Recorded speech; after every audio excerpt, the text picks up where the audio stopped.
Right, we are live. Hey guys, how's it going? Welcome back to the Kiwi Lads channel. We are back for the last international game of rugby before the Rugby World Cup. This one, France, the hosts of the Rugby World Cup, taking on Australia, a side who are yet to get themselves a victory in 2023, but are hoping that this might be the game that can change that around. We've seen a couple upsets already throughout this weekend of international rugby, the biggest of the bunch being Fiji getting themselves the victory. I believe Australia come in as very similar odds as the underdogs for this game here up against France. But looking through at this French lineup, it will be Jean-Baptiste Gros at number 1, Julio Marchand at 2, and Uni Antonio at number 3. May be a little bit lucky to be there after that challenge he had last week on a Fijian player. Flamand at number 4, and Paul de Villemse going to be slotting in as number 5. Francois Cruz keeps his spot at number 6. Charles Olivon as 7, and Gregory Aldred slotting in as the number 8. Dupont at 9 with Jalabert as 10. Now, unfortunately, due to the injury of Roman Intermac, does mean that 19 combination has been compromised for France heading into this Rugby World Cup. So now Jalabert, big opportunity for him to be able to step up and hopefully fill that gap. Jonathan Dante, he's been in some tremendous form throughout this year so far, getting himself turnovers in the breakdown consistently. I believe he had 3 last week in the game up against Fiji. Galfiku at number 13, Villiers out on one wing, Damien Pinot out on the right, and Thomas Ramos at number 15. So an extremely strong French side for this match. Yes, they may be risking a couple injuries, but they are hoping to make a statement heading towards this World Cup. Looking through at Australia's starting lineup, quite a few changes compared to what we did see throughout the Rugby Championship. In the front row, it will be Angus Bell at number 1, Dave Parecki 2, and Taniela Tupou, the Tongan Thor, coming back from his injury at number 3. Richie Arnold at 4 with Will Skelton at 5, so a lot of height there for the Australians that we're looking to match up against Flamand and Villemse, someone who's not playing in this game for the French, at least in the starting lineup, Cameron Woki. So it would be interesting to see him up against someone like Skelton. Sadly, we have to wait a little bit longer till we do get to see it happen. Tom Hooper at number 6, Fraser McWright number 7, and Rob Valentini. And number 8, Tate McDermott and Carter Gordon, the 19 combination, one that they did go with throughout the Rugby Championship. Lalakai Feketi and Jordan Pataya as the midfield. Suliasi Vunivalu out on the left wing. Mark Nwanganetawasi out on the right, and Andrew Callaway to once again take that number 15 jersey. In the chat, we have already got Joss there. Evening, Hamish. Can we have another upset tonight? Tell you what, the possibility is wide open, although if Australia are going to get themselves the victory here, they are definitely going to have to make sure they are on their A game. It seems like France are putting a lot of first-choice players onto the field tonight, says Joss, and I feel like that might be a little bit more to build some chemistry as we head towards that Rugby World Cup. Their first game up against the All Blacks, who did suffer a large defeat up against the Springboks just a little bit earlier on in the weekend. Good morning, Hamish. I'm starting my Sunday morning off with a good old croissant. Did I spell that correctly? I'd say that's relatively close to the right spelling. I'm not the best when it comes to spelling though, so sadly won't be able to help you too much. Here to a great high-scoring game. Best of luck all, says Opal. And greetings from Ireland, says Yvonne. And Australia impressed in their most recent game against New Zealand. I reckon this game will be close. Australia by 2, says Robinson there. And also we've got there the French will have to perform and not take the Wallabies lightly, says Jose. And that's the thing, from already seeing a couple upsets, almost seeing another one in the most recent game that we did cover on the channel between Samoa and Ireland.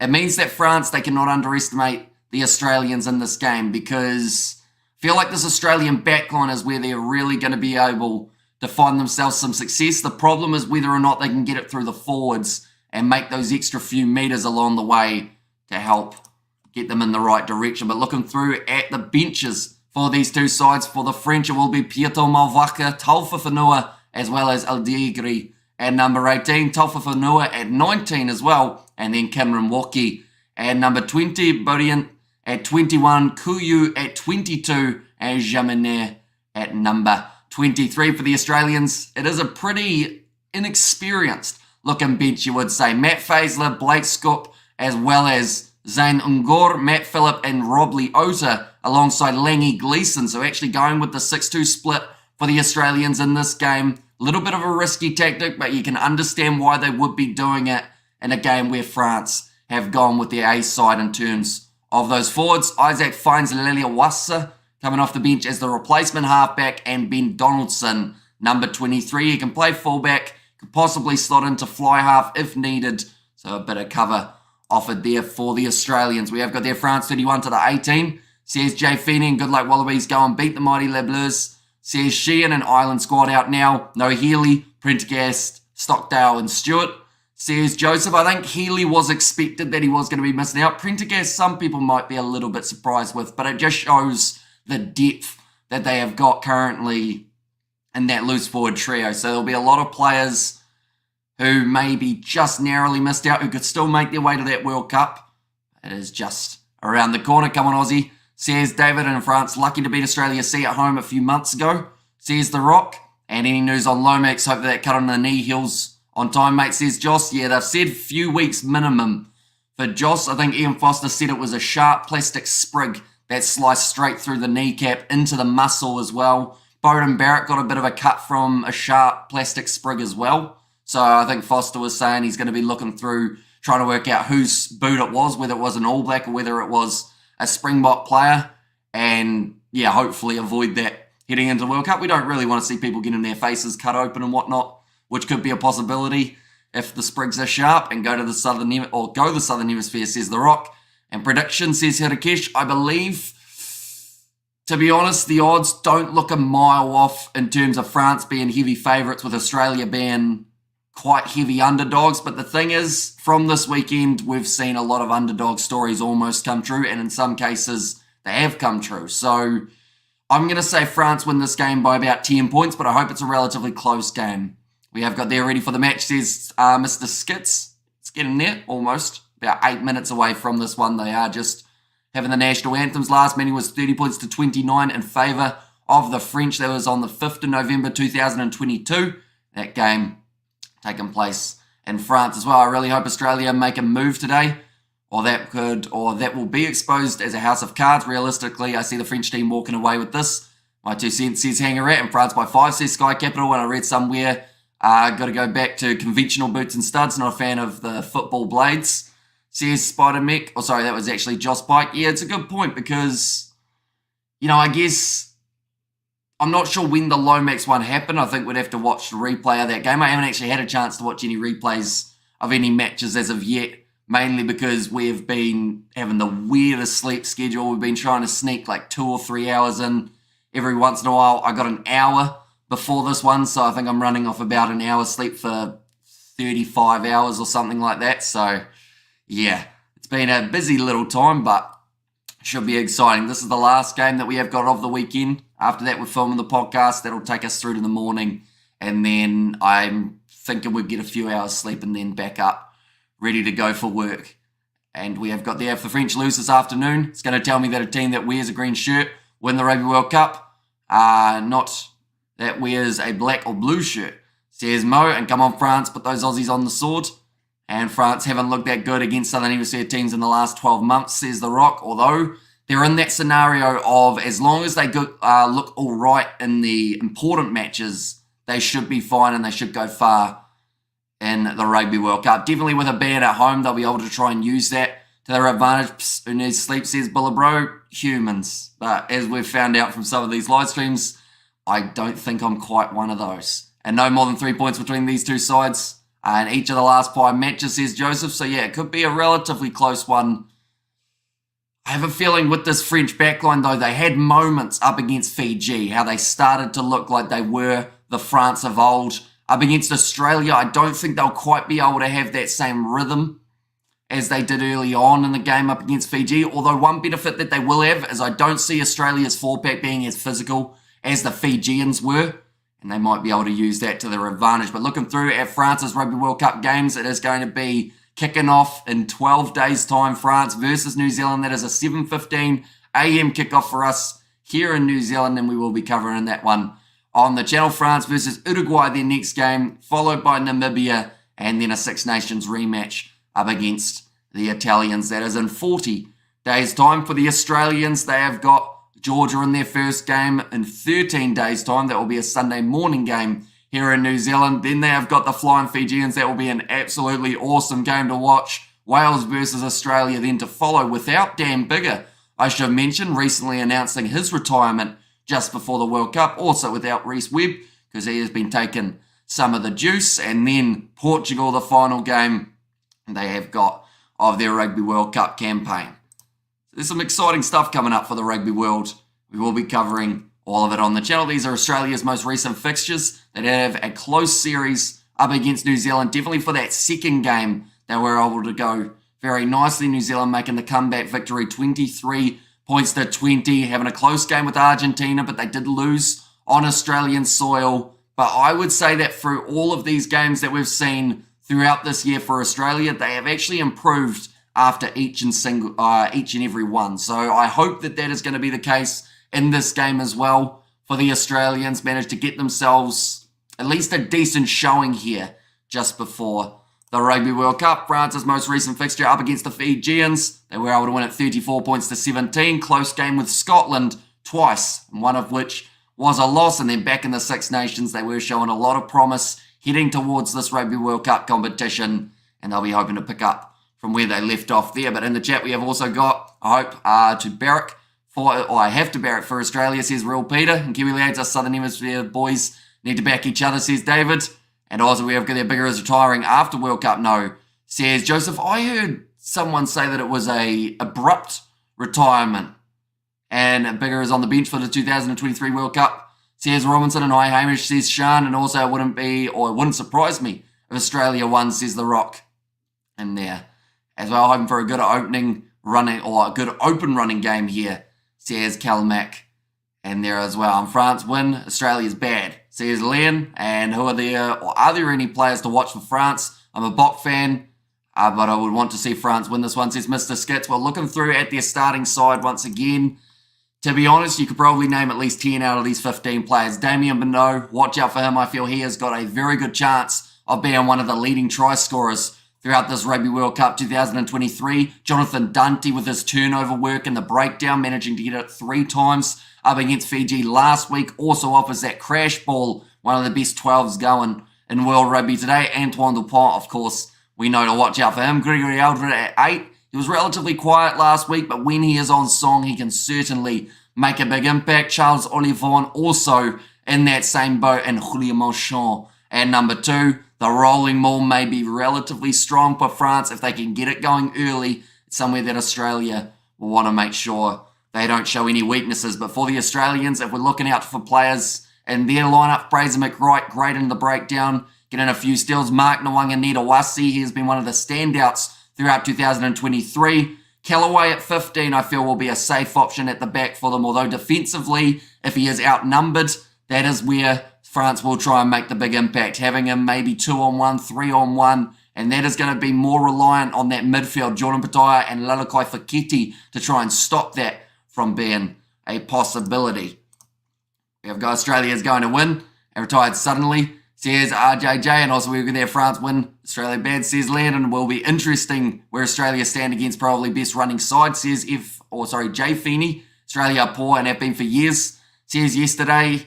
And yeah, anyone who thought that as soon as Eddie Jones took the helm for the Australians and that was going to fix every single problem that they had for the past 20 years, unfortunately it was not that simple for them. But like I mentioned, I've seen improvement in all of their games that they've played so far throughout 2023. Pool C is currently wide open. Fiji are playing very good rugby, just recently getting themselves the victory over the English. Also managed to get themselves a perfect Pacific Nations Cup with 3 from 3. Georgia playing all right in that first half up against Scotland, but did slow down just a little bit as the match wore on. Also in that group, you've got Portugal, who's a little bit of an unknown, and the Welsh, who are struggling quite a bit at the moment as well. Can't help but feel France are massively overrated, but Australia are awful too, says RJJ. And will Eddie Jones stay in after the World Cup, says Craig? I think he already said that. Like, his goal, I think, is the 2027 World Cup, but then there was a rumour earlier on, way back when he started coaching, that apparently he was going to hang up the coaching boots for the Aussies as soon as the World Cup was over. So it's very tricky to know. I know that there'll be a lot of other coaches around the world, or coaching roles around the world, that are available, England, but yeah, it'll be interesting to see who ends up going where after this Rugby World Cup does take place. Rennie a better coach than Eddie. Hard done by, says Powerbite 92. I think the best way to test it is to send Dave Rennie to England. See if he can fix them. And then if he can, maybe. And what you think of Ireland today, I think they were below par. They got challenged by a very good Samoan side, so we have to give Samoa a lot of credit there. But Ireland definitely won't be happy with that performance just before a Rugby World Cup. They'll have to be a lot more clinical than that if they want a good chance of going far. And the competition, we have got Ireland and France. We're better over a year ago, says The Rock. And so sad for Samoa, but I guess that's the way it goes. Says Mr. Skits, yeah, unfortunately for Samoa, they had 2 late chances to be able to go on to win that game. Lema Sopawanga kicking the ball into touch and then also just getting that line out wrong. So they had their moment that they could have made some history for themselves alongside their Pacific Island brothers. Just not quite the day for them in the end. But now Carter Gordon will be kicking off this one for the Australians, going from right to left in this contest, ladies and gentlemen. And we are just about to get underway. I think the weather, it's overcast. I'm not sure whether or not there is going to be any rain in the forecast of this one, but kicking short was Carter Gordon, completely missed by everyone, but it is picked up by one of the taller men who are in that 4-pack, Charles Olivon Dupont, going across the right-hand side to Thomas Ramos, now gets it off to Gregory Aldred, wrestled down by Will Skelton. At timing to peak performance, is key for the World Cup, says Sky Capital. And even if you're not in peak performance before the World Cup, I guess as long as you peak right at the start of the competition, that is somewhere that can also help you. Ramos has a little bit of a fumble there with the ball at the back after it was put high by Australia. Now he returns fire down to Suliasi Vunivalu. And also, good morning, Hamish brother. I hope you are well. You're all cool. I am indeed. A little bit sleep deprived, but we do expect that over the weekends with the schedule that we've got. Coming up now, Mark Nawanga Nedawasi. Kicking it back downfield into the 22. And Australia do get themselves the penalty early for an offside against the Australians. Or sorry, against the French, I should say. And watch out. Wee Bonnie Scotland, dark horses for the World Cup, plenty of passion, says Gordon McIntyre.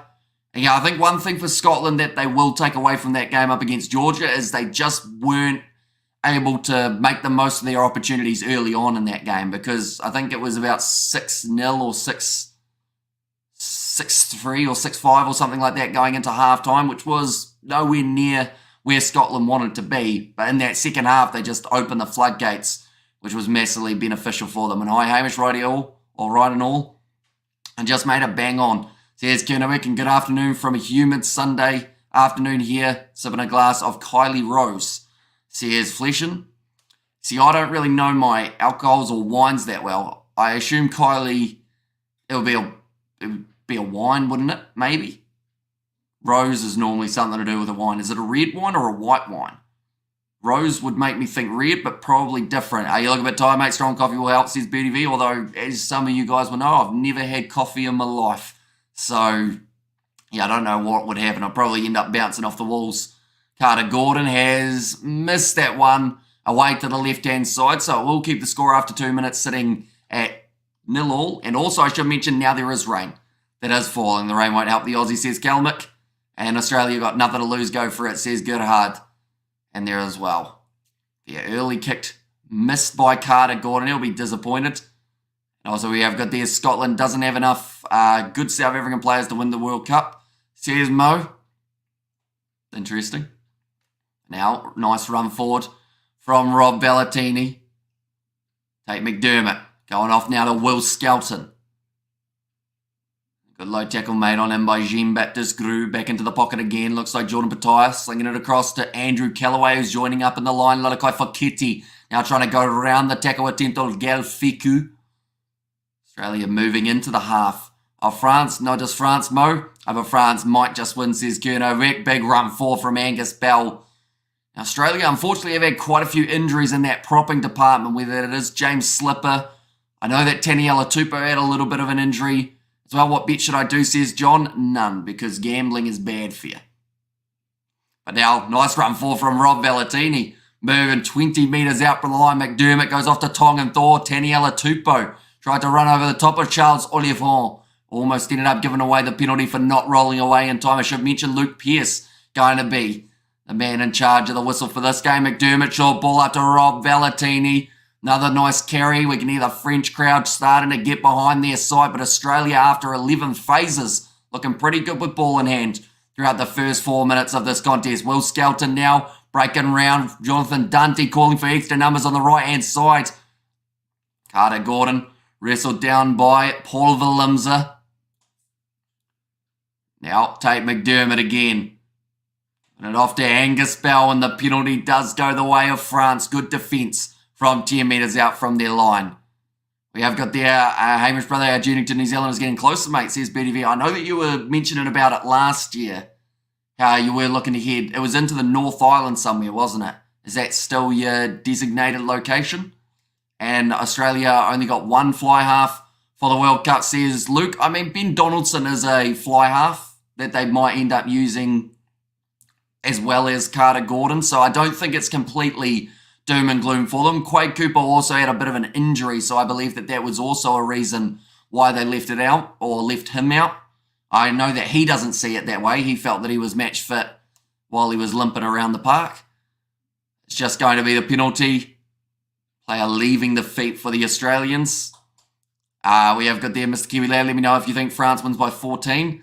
Says John, it's a tricky one. I'm not going to give you any prediction, mainly because I've learnt my lesson from that. Once someone asked about it and they said that they weren't going to put money on it, and then I gave them my prediction. They put money on it and they lost a whole heap and then verbally abused me for a long time. So I'm all right in terms of giving predictions. I'll give you who I think might win, but I'm not going to give you any more than that because, yeah, getting verbally abused isn't that fun. Definitely not at like 4 a.m. in the morning. Dupont now going back across the right-hand side.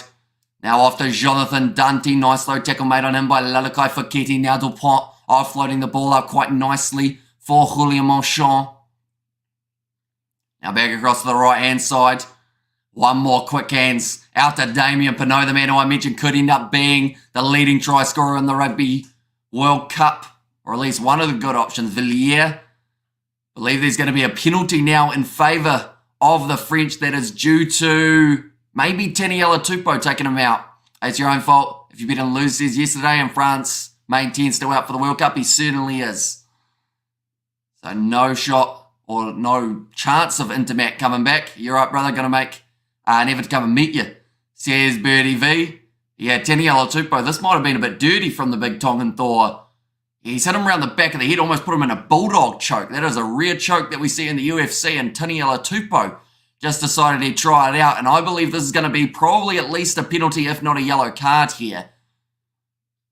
He's been tackled off the ball as well. They're trying to check cover here. They might even try and say this is a penalty try. I believe with the cover now, they've still got Suliasi Vunivalu, so it shouldn't be a penalty try when they're 22 metres out. But Taniela Tupou has still tackled Villiers high. Okay, it's just going to be a penalty, nothing off the ball.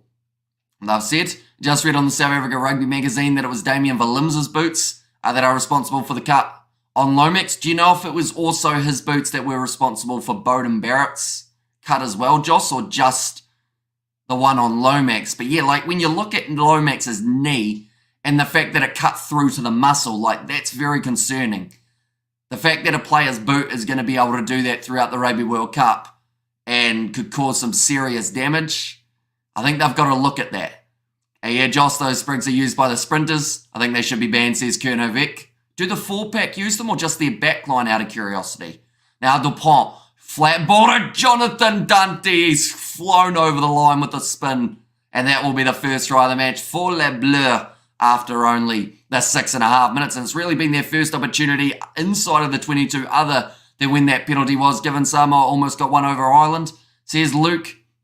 And also we have got there, yes, Intermac is out, says Kerno. Where can Hamish, you laughed. Told me, go ahead, call that girl. And then the police came to my door. I forgot to tell you that she had a restraining order against me, says Power Bite.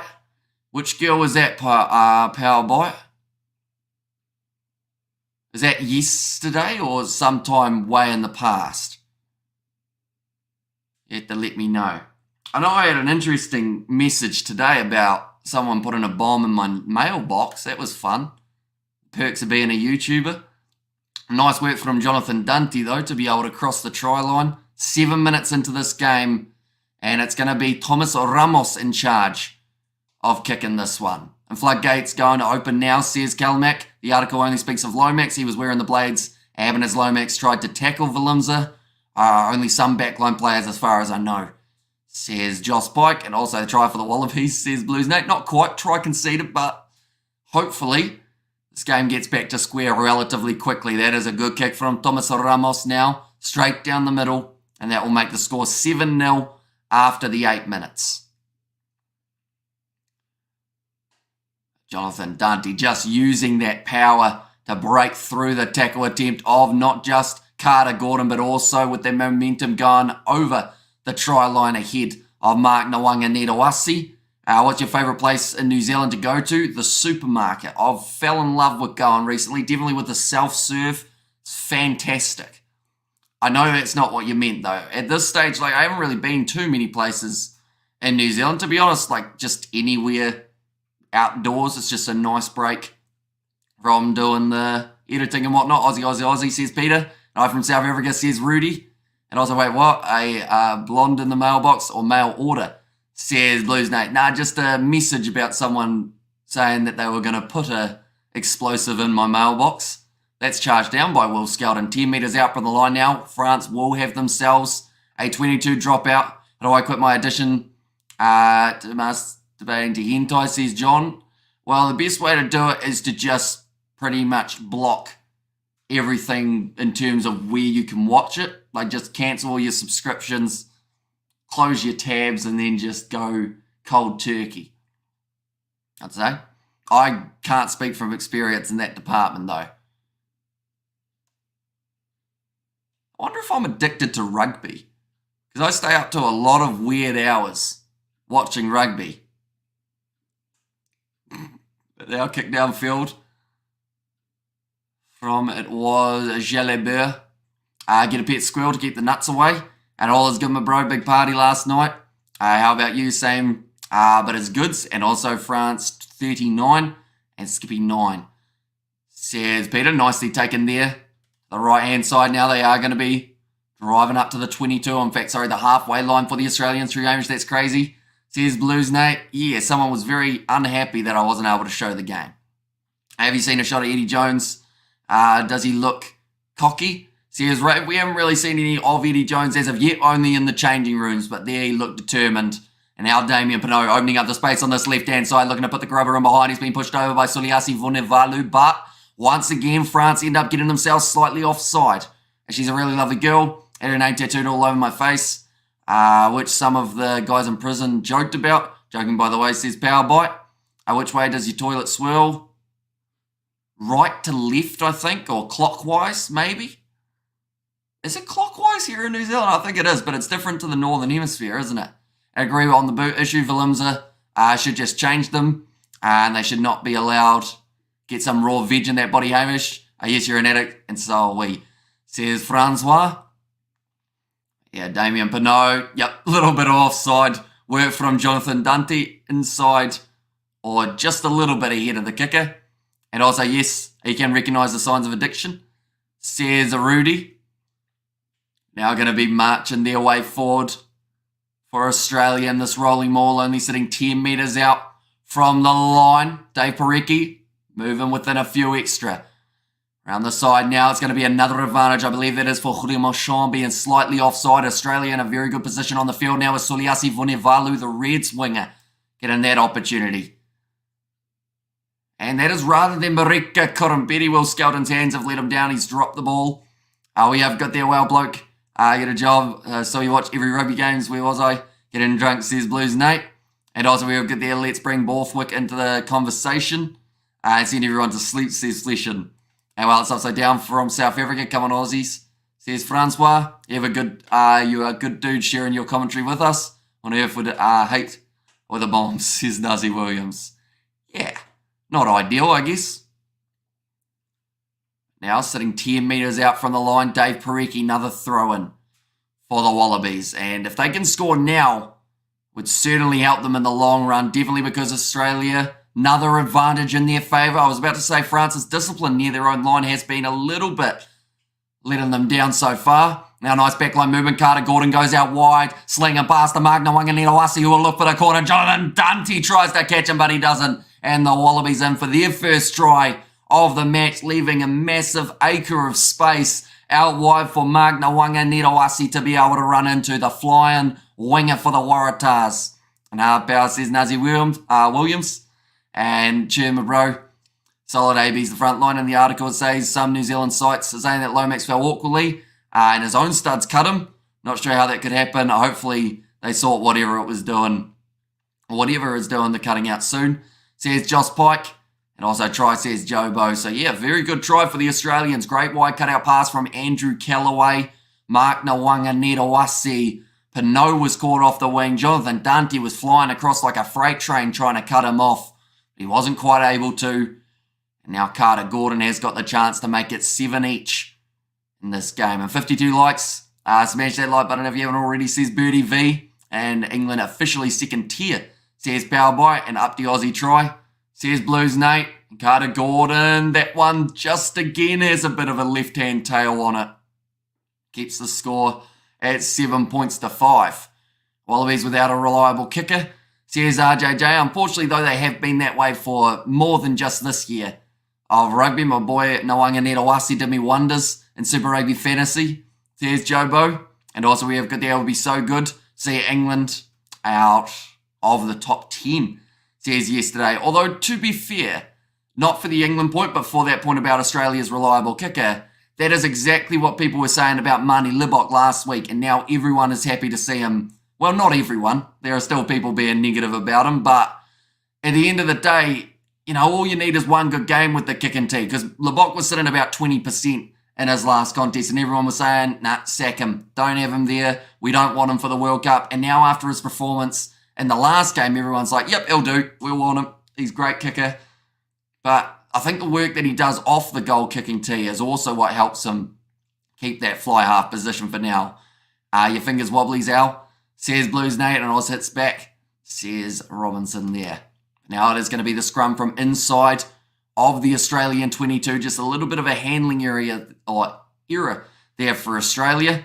And those Lebot critics are just shameless, says Jeremy. Yeah, that's the thing. The same people who were saying they don't want to see Lebok as the 10 are now the same people who are saying he needs to be the 10. You know, so it's a tricky one because, yeah, like, that's what I said on, I think it was about 2 or 3 live streams ago that we did for South Africa. I said whether he's playing good or bad, he's the 10, so you got to support him because at the end of the day, you got to get behind your side. You can't pick and choose who out of the team you want to support. It's the Springboks, it's the whole team. Beautiful backline here for France, and the crowd will certainly be supporting them here, although Villiers has been pushed into touch. Who needs a kicker when you smash the All Blacks with Trice, says Francois. And that's a little bit of the point that I made in the game up against Wales. People were saying his kicking could cost them in a future game, but he was able to get himself about 3 try assists in that Welsh game, which made up, I feel, for the lackluster kicking performance. And then in the game up against the ABs, he was able to really step up with that 100% accuracy. So, yeah, massively beneficial for him. Now, Rob Valentini takes that ball only a few meters out from the Australian line. Take McDermott looking to roll this one back. But Lebok and their back line have never been under pressure before. That's when you see how good they really are, says Trajan. Oh, I mean, I'd argue in that Argentina game, definitely the second one. And in fact, you'd probably argue the first game as well. They were under quite a bit of pressure. I know that that's not quite the pressure that you want. You want to say that when the All Blacks or Ireland or France are in fantastic form, that's the type of pressure you're trying to say. But they can only go up against what they've been given. You know, they can't force the opposition to play well. The All Blacks played like they'd never touched a rugby ball before, but you can't blame the Springboks for that. In fact, you could almost praise the Springboks for that because of the pressure they were able to put on the ABs. Odivalu, oh my God, he's going missing, or he goes missing, says Blues Nate. Now, Julio Marchand, throw this ball and all hesitant. Unfortunately, just a dummy throw. He is tapping his ear saying, I didn't quite hear that one, boys. 20% of the tee, or off the tee, and he's still the nominated kicker. That was insane. Glad that Lebok has turned it around. If Farrell or Malong was kicking at 20%, fans would want him dropped, and they did. A lot of fans wanted Marnie Lebok gone. It's like the Bowden Barrett scenario a few years ago, how he was kicking at like 2%. Unfortunately, he wasn't able to really get too much over it all, but he was still in there because of his ability that he had alongside that. My daughter doesn't believe you're reading my comments. Please say hello, Molly. Says David Dempster there with the South African flag. I hope you are enjoying the coverage, David and Molly. She's probably very confused now, isn't she? And Lebok, South Africa General, says, Charles, that's going to be now another free kick for Australia at line-out time. That's twice in a row that Julio Marchand has got it wrong. And I think England should beat Japan at least. Not so sure about Wales, though, says Jay Feeney. Australia taking the quick tap, throwing Angus Bell straight at Francois Cruz. Taken down, 30 metres out from the line. McDermott goes to Gordon, quick hands from Jordan Bataille out to Suliasi Vunivalu, breaking through one. Challenge finds the offload on the inside to McDermott, but he just throws it into touch. And now France have got themselves the line out or the scrum, depending on what they like. That Barrett red card was garbage. It's when I stopped watching the game, says Trajan. I mean, I can understand why he was given the yellow card for it because, prone player on the ground. He already had himself a yellow from earlier on infringements. And the thing is, I think he was just the unlucky player who ended up infringing at the wrong time for his first yellow. I haven't heard whether or not there is going to be a suspension involved. If there is, it's probably going to be a 3 or 4 match ban for Barrett. And if you're happy with the block, go drag us both out of retirement, says Kernovik. Mornay Staney will be keen for another World Cup, won't he? Or he's more British and Irish Lions tour. He'll be there for the tour in about 35 or 31 or something. Thanks, man. Thanks, man. That was cool. Says David, no worries. England players will take over Borthwick. Will just be a mouthpiece. Says Dave, big throw over the top from France to Gregory Aldrit. Now with the ball in their hands, Rassi giving signals on the tee. Says Charles. Now Dupont. Putting the ball up high, I should say. And it does go into touch. We have to get there. What the hell is this hooker doing? Yeah, unfortunately, there's just a few too many hesitating moments for them so far we have seen. So they are trying to say that maybe it could be a penalty against Rob Valentini, although it'd be pretty unlucky to be penalised for that, seeing as Aldrit did jump into him. Although on the law book, it actually says that in that case, you can actually be penalised, which is a bit rough. Now, nice run from Dave Parecki, finds the offload to Suliasi Vunivalu, who once again is putting Villiers under pressure on that far touch side. And I feel like that is something that Villiers, he's normally the player who we see doing the attacking, whereas now he has to defend up against Vunivalu. He's got a brilliant step on him, was very good in the NRL, transitioning to Aussie Rugby Union, but now passing off across to the right. Australia 20 metres from the line, 20 into this game. Taniela Tupou taken down early by Paul Willemser. To 5 phases. Carter Gordon going for the little chip in behind. Jordan Bataille trying to chase, but Ramos is in behind, takes the mark and now takes the tap as well. Passes out wide to Galfiku. Puts the boot in behind. Will stay in the field of play. And now the try scorer for the Australians, Mark Nawanga Nedawasi, straightens with his run. Damien Pinot. He was able to make the tackle. Tried to find the offload. And it was Galfiku who ends up with the ball now. And Wales group against Fiji and Australia are both touch and go. Then there's Georgia, says Jay Feeney. And Vunivalu being in the team is still a joke, says Binge. Although at this stage, in this game overall, he hasn't been too bad. So I'm hoping he'll be able to prove himself for the Australians. I think there's been quite a few surprises in the selections that they've gone with, mainly leaving out a few of the more experienced players, such as Quade Cooper, although he did have a bit of an injury. Although I think that annoyed Quade Cooper quite a bit that he wasn't selected for this World Cup. And now nicely passed back across to Villiers. Tom Hooper tries to line him up. Nice little chip in behind as he was being tackled, and the ball just rolls into touch once more. You play against a number of players that managed to stay on the field against you. Barrett got red card, which should have been a straight red, similar to Peter Stiftatoy last year against France, says Jeremy. And we have also got there, Scott Barrett needs a red and a ban, says Powerby. And it's a big shame for Scott Barrett with the form that he's been in, but he has still got that, that recklessness every once in a while and the brain fade that then costs him games. We've seen him in the past get red cards, whether it was that game in Perth a little while ago up against the Australians. We have got there Hamish. I know it's early, but what is for breakfast? Sup on my side, we have pork belly and roast veggies, says BDV. I'm not actually too sure what's on the breakfast menu as of yet. Probably a banana, I would say. Now ball has gone into touch from Tate McDermott. Bit of a back and forth here with the kicking game, but France currently winning the territory battle. We have got there, if you think there was a red card, go play soccer, says Trojan. Straight with the insults I see again. But at the end of the day, like, it was given as a yellow as well, you got to remember. So it was a yellow with another yellow, which does equal red. It's kind of like 1 + 1 = 2. Yellow plus yellow equals red card. So that is why he ended up with the red card. So he actually got a yellow. So in a way, like, he didn't get the red for what you're saying a red is for. But then at that stage, you did say you turned off the game, so maybe that's why you didn't quite catch it. Now Dupont going off to the left-hand side. Now starting to march forward just that little bit more. Dupont passes off to Julien Marchand. It's been driven backwards. A red card is not what it used to be, says Rave. Now Dupont. A little bit of a sell of a dummy. Short ball to Yui Antonio.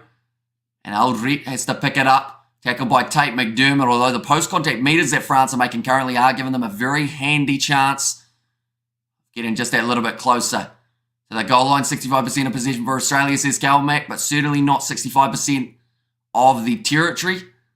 We have good there. I wasn't talking to you, Hamish, says Trajan. I was just correcting you in terms of the fact that it was given as a yellow.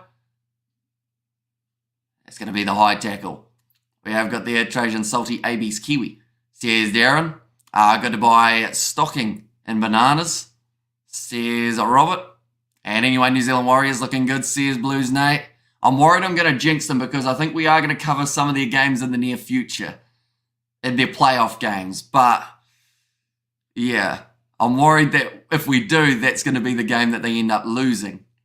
And Skirter's got Smiley's mongrel in him, so every so often he bites, scares Kernovic. Now, drinks break. And it looks like Ramos with that latest penalty going the way of France. They will take on the 3 points, currently sitting 1 from 1 for today. Come on, Oz, let's get it, says Chuck T. And also, how did the All Blacks handle the biggest ever loss against the Springboks, says Mornay. I mean, I haven't talked to them personally, mainly because I don't know them. But some fans have taken it all right. Other fans have taken it to heart. Like, yeah, it's going to be interesting to see what it does for the All Blacks mentality heading into the Rugby World Cup. I saw an interview that Ian Foster had, and he said that they were much better off having that happen now rather than happening in an important game of the Rugby World Cup. And I know Stransky absolutely hated Mark Gaff and may have played a role in someone getting sacked, says Powerbite. And come on, Oz, let's get it. But now the score going to be sitting 10 points to 5 in favour of the French. That is after 24 minutes. We have got there here, Hamish, but AB's every years and Warriors, we can never know, says Blues Nate. But it would be nice to be able to cover the Warriors games as they make their way, hopefully, far in the NRL. Could this be Aussie Land's first win with Eddie, says username? I mean, the improvements that we've so slowly seen them making, I'd like to think that they won't be a mile off. And this one's South African celebrating like it's an amazing feat, beating 13 of 14 players. Although the thing with that statement, I know you weren't talking to me, Trajan. I'm sorry for bumping in or jumping in. But the reason they were playing against 13 and 14 players was because the All Blacks kept on getting penalised because of the pressure that the Springboks were putting them under. So it's not South Africa's fault that New Zealand kept making dumb decisions and getting themselves sent off. If anything, that was to South Africa's credit because they were able to get New Zealand frustrated. They were able to make them give away so many penalties for repeat infringements, which then led to them making their way off the field. Well, I don't think it can discredit the win because of the fact that South Africa made New Zealand give away penalties and then end up with less men on the field. ABs will bounce back, probably win, says Rave. And also we have good there, if Oz wins, this will be shocking, says Chuck T. And that is now going to be another penalty in favour of France. New Zealand did not, or to beat South Africa by 35 points in the Rugby Championship 2. I'm not concerned by it, and yep, New Zealand at fault. They're in that game, says Graggle. Or I jump on a chat of a current game, talking about a post game. Make it make sense, I should say, from Chuck T. I'm not disputing that, Irish, but celebrating like it's an amazing feat is a bit much, says Trajan.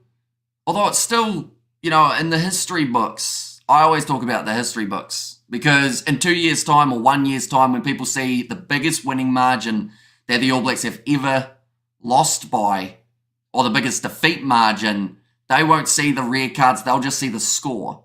And thanks, Hamish, for being honest about the 13 or 14 players excuse, says Darren. Now, Thomas Ramos, 19 metres out. This is where France start to get a lot more points on the board. I can see just slowly ticking over the 3 points after 3 points. And Ramos gets the kick over. That extends the lead now to 8 points, sitting 13 points to 5. Discipline lost the ABs the game, but credit to South Africa. Says Joe Bo. A good game going on here. France versus Australia. Smash that like button if you're new. Subscribe to the channel. Says Birdie V. I can't believe the size of the French squad. And I'm South African. They're actually huge. Anyone saying we're on the juice needs to speak about French first. Says LB, or anyone who wants to find some juice needs to talk to Reece Webb, because he's been on it for a while by the sounds of it, the Welsh halfback. Oh, that's an ugly takeout in the air. Nawanga Netawasi penalised for that one as Aldrit jumped up for that ball. How come they can't do that 15 on 15? Because the All Blacks didn't give them a chance because they kept getting sent off early. Like the first 13 or so minutes, the Springboks were still in a dominant position. And in fact, was it that game or the next game after that we actually... No, it might have been Fiji actually, sorry, that did have more points scored while they were with 14 on the field. Get effed, says Trajan. Sorry.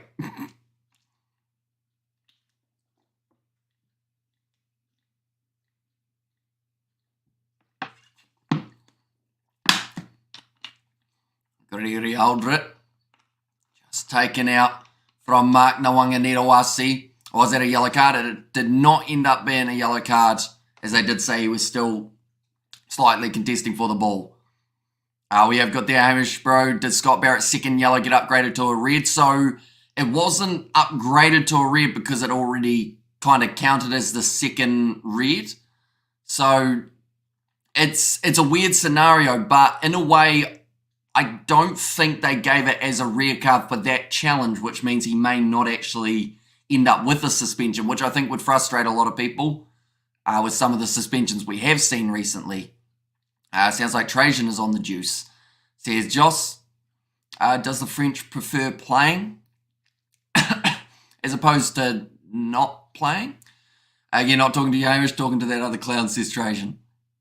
I feel like I'm kind of almost not the mitigator, I'm the, what's it called? You know when they do the face-to-face in boxing and they have the guy who's in charge of like saying, so your side, now we'll hear your side, and then they kind of, it starts with M, I think. Mediator, that's the one.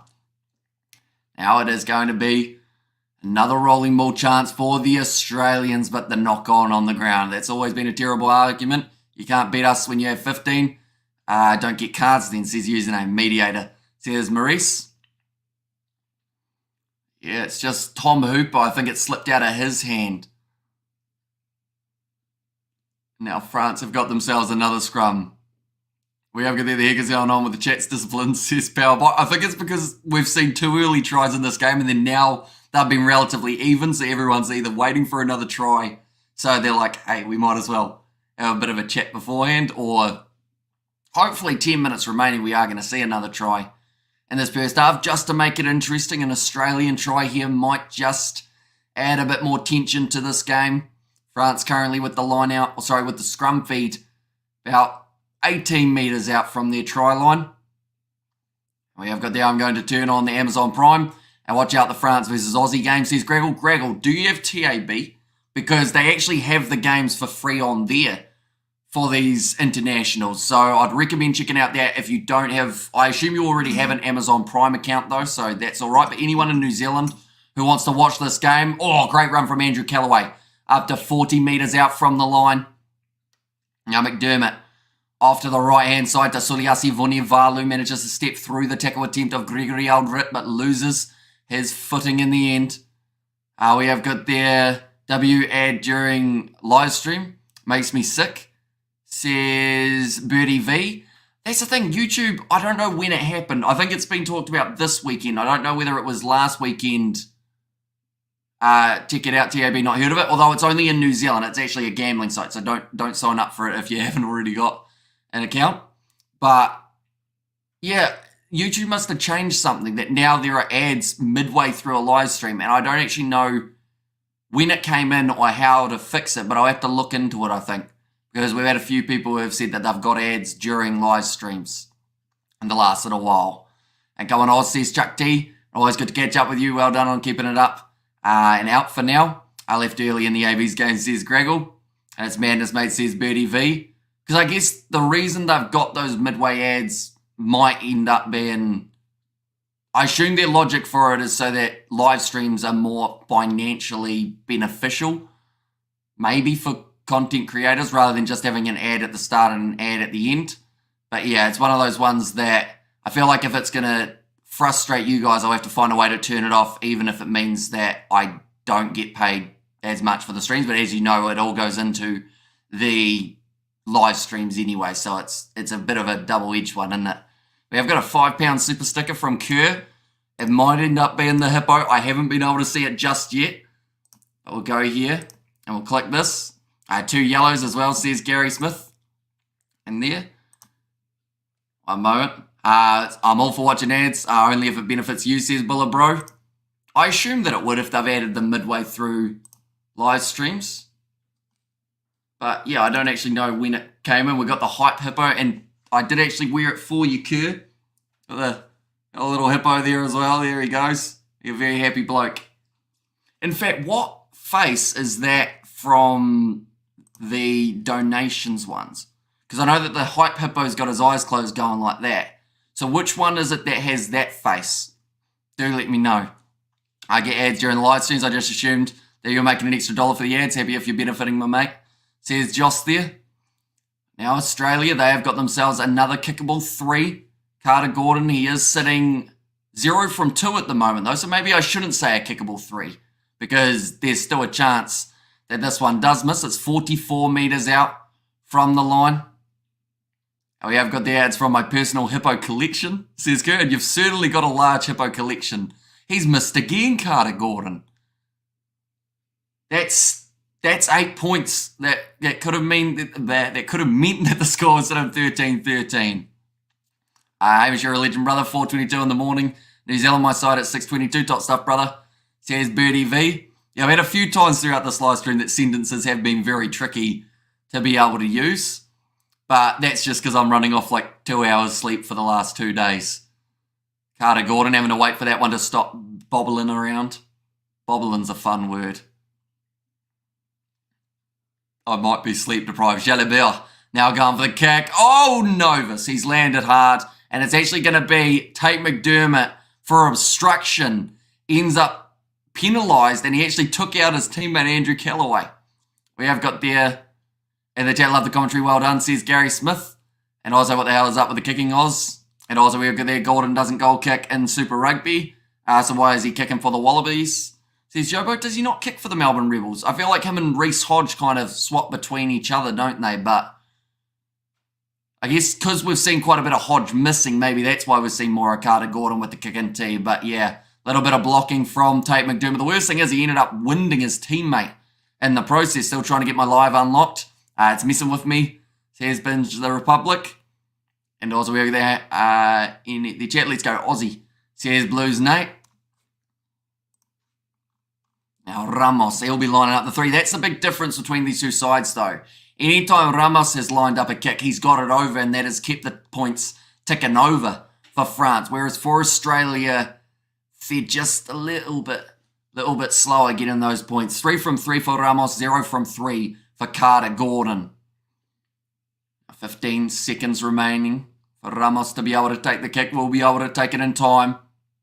I thought the ads because you're more popular, says Robert Vale. Maybe it is something that they added for bigger channels rather than all channels. I have to look into it. I always say about it how I've been doing YouTube for like 3 or 4 years now, or probably 3 years actually, and I still don't know how it works. Like, I'm on a different live streaming software at the moment, and it does most of the work for me so that I just have to sit here and talk and also read chat. Like, those are my 2 jobs, really. And I just let YouTube and everything like that do it itself. And Pollard and Armour's returning today. Don't think we'll see them at this World Cup, says Charles. And also, I want France to win. It will give them a confidence booster against New Zealand, says Darren. And Jaco Piper reffing the World Cup opening game between France and the ABs. Ramos got in. I've got to have the biggest boot And Rugby, I just realised we jinxed him. He missed that kick. So the score now sits 16 points to 5. No, he didn't. He got it over. Never mind, my maths was off. The ads equate to revenue being earned. Be happy about it, says Gary Smith. Yeah, although I always feel bad because I normally skip ads when I watch YouTube or anything like that. So I always feel bad if ads are popping up at random times. Now it's going to be back across. We've got a £4 super sticker this time from Kerr, our main sponsor. It's the, wait, is it the Hype Hippo? No, it's not the Hype Hippo. This time it's the Hippo doing that. How many hippo ones do they have? I remember last time we found there were like 10 or 20 different hippos that you could have. But thank you very much, Kerr, once again. Soliasi Vunivalu. My signal is truly horrible today, says Kerr. Back across to the left-hand side. Nawanga Netawasi looked to go for the kick in behind, but wasn't able to get it through the line. The Kiwi lads, we all be bad without Hamish's live commentary. Says Blues Nate has kicked him behind. This time it works out. But Nawanga Netawasi just slipping because of that wetness underfoot. McDermott thought about going for the wide cutout pass. Instead, we'll go for the grubber of mine. Villiere's back there, but lined up by Andrew Callaway. Now it's dropped the ball, picked up by Jordan Pattaya, just short of the line. McDermott round the side. In fact, it's Fraser McWright next to the breakdown. France, watch that Usyk fight, says Chuck T. When was the last time has he fought recently, Usyk? Because I think the only boxing we've ever covered on the channel was when he fought Anthony Joshua. And it was that weird one where Anthony Joshua did like the 3 hip hoorays for my opposition, because if he has beaten me, he must have been really good. Usyk fight looked fake. I only saw a bit of it, says John Nettling. And how did he miss that damn try, says Binge? Yeah, unfortunately, just a little bit of, I guess, a delay for Pattaya trying to pick up that ball just before the line. That's a flippin' joke, says Binge. Oh. Foul play from Australia 15. I think that's for Andrew Callaway making the tackle on Villiers after he did get the ball back. Hey, bro, glad to see you, says Andrew Niels. And I hope you have been having an enjoyable weekend watching all the rugby. And Kiwi Lads is better than Forever Sports because you respond to the live chat, says Darren. Does he? No, he'd do some live chatting, wouldn't he, on Stevie P? We haven't actually done a collaboration yet, but maybe it's got to be just around the corner. That is going to be possibly a penalty against Andrew Callaway, although Villiers was slipping, so that makes me think it's going to be nothing more than just the penalty. Anthony Joshua is overhyped as a boxer has ever been, says Power Bite, but the penalty will go the way of France. With only 1 minute now remaining in this first half, they are sitting relatively nicely. These held-ups need to stop. Box get away with it too much. Make them back to attacking scrums. Man, this is so unfair, says LB. Now Jalibert. Kick this one for the touchline. 45 seconds remaining. And yep, that one will go into touch. It was quite a cool angle, the spider cam or the drone cam up in the sky. I'm assuming that they will have referee cam throughout this Rugby World Cup, which will be quite cool to see. Is that going to be a red card? No, just a penalty against Andrew Callaway. Villiers was slipping, and also there was an arm wrap attempted as well. Nah, just penalty, says Binge, and also good call the refs, says Blues Nate. Luke Pearce is normally a pretty decent referee, and he is in charge. Now Julien Marchand taking that one nicely. Looks like Aldrit going to be wheeling forward here nicely for France, making about 10 metres, and the penalty goes the way of Le Bleu again. Now Ramos has got a good kicking boot on him, so they may even consider going from 3 or for the 3 from about 55 out. I think I just saw Jalibert go like this. That's the thing, no matter what language you speak, that means 3. Well, at least 3 in your own respective language, and I think they'll be looking for that chance. Boa tarde from Portugal. Amish, thanks for keeping a balance between describing the game and reading live chats. A fella sitting in the crowd watching the game, you're a champ, says Naomi. Thank you very much. I actually kind of know what boa tarde means because I learned a little tiny bit of Portuguese a wee while ago. Although I'm not great at Portuguese, but we'll ask you, Naomi. Hola, como você está? Had to think about it for a while, bit rusty. Now 10 metres out from the line. There's going to be Julien Marchand again. Nicely taken by Charles Olivon. Now Julien Marchand with another opportunity. And it is great to see that France did decide to be aggressive there rather than taking on the 3 points. They want to have one last crack at the Aussie try line. Jonathan Dunty, though, he has knocked that ball on. Referee said play on. I don't know how it can be play on. I assume maybe he's saying that the ball was ripped out and now Australia get themselves the penalty for the side entry.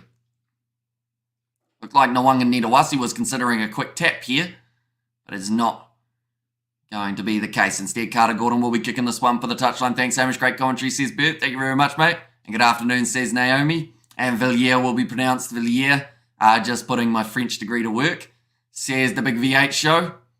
We have what's got there. Has been known to be at the game, or has been known to be at the game and still come here for the commentary, says Kerr. That is true. You are, I think, one of the...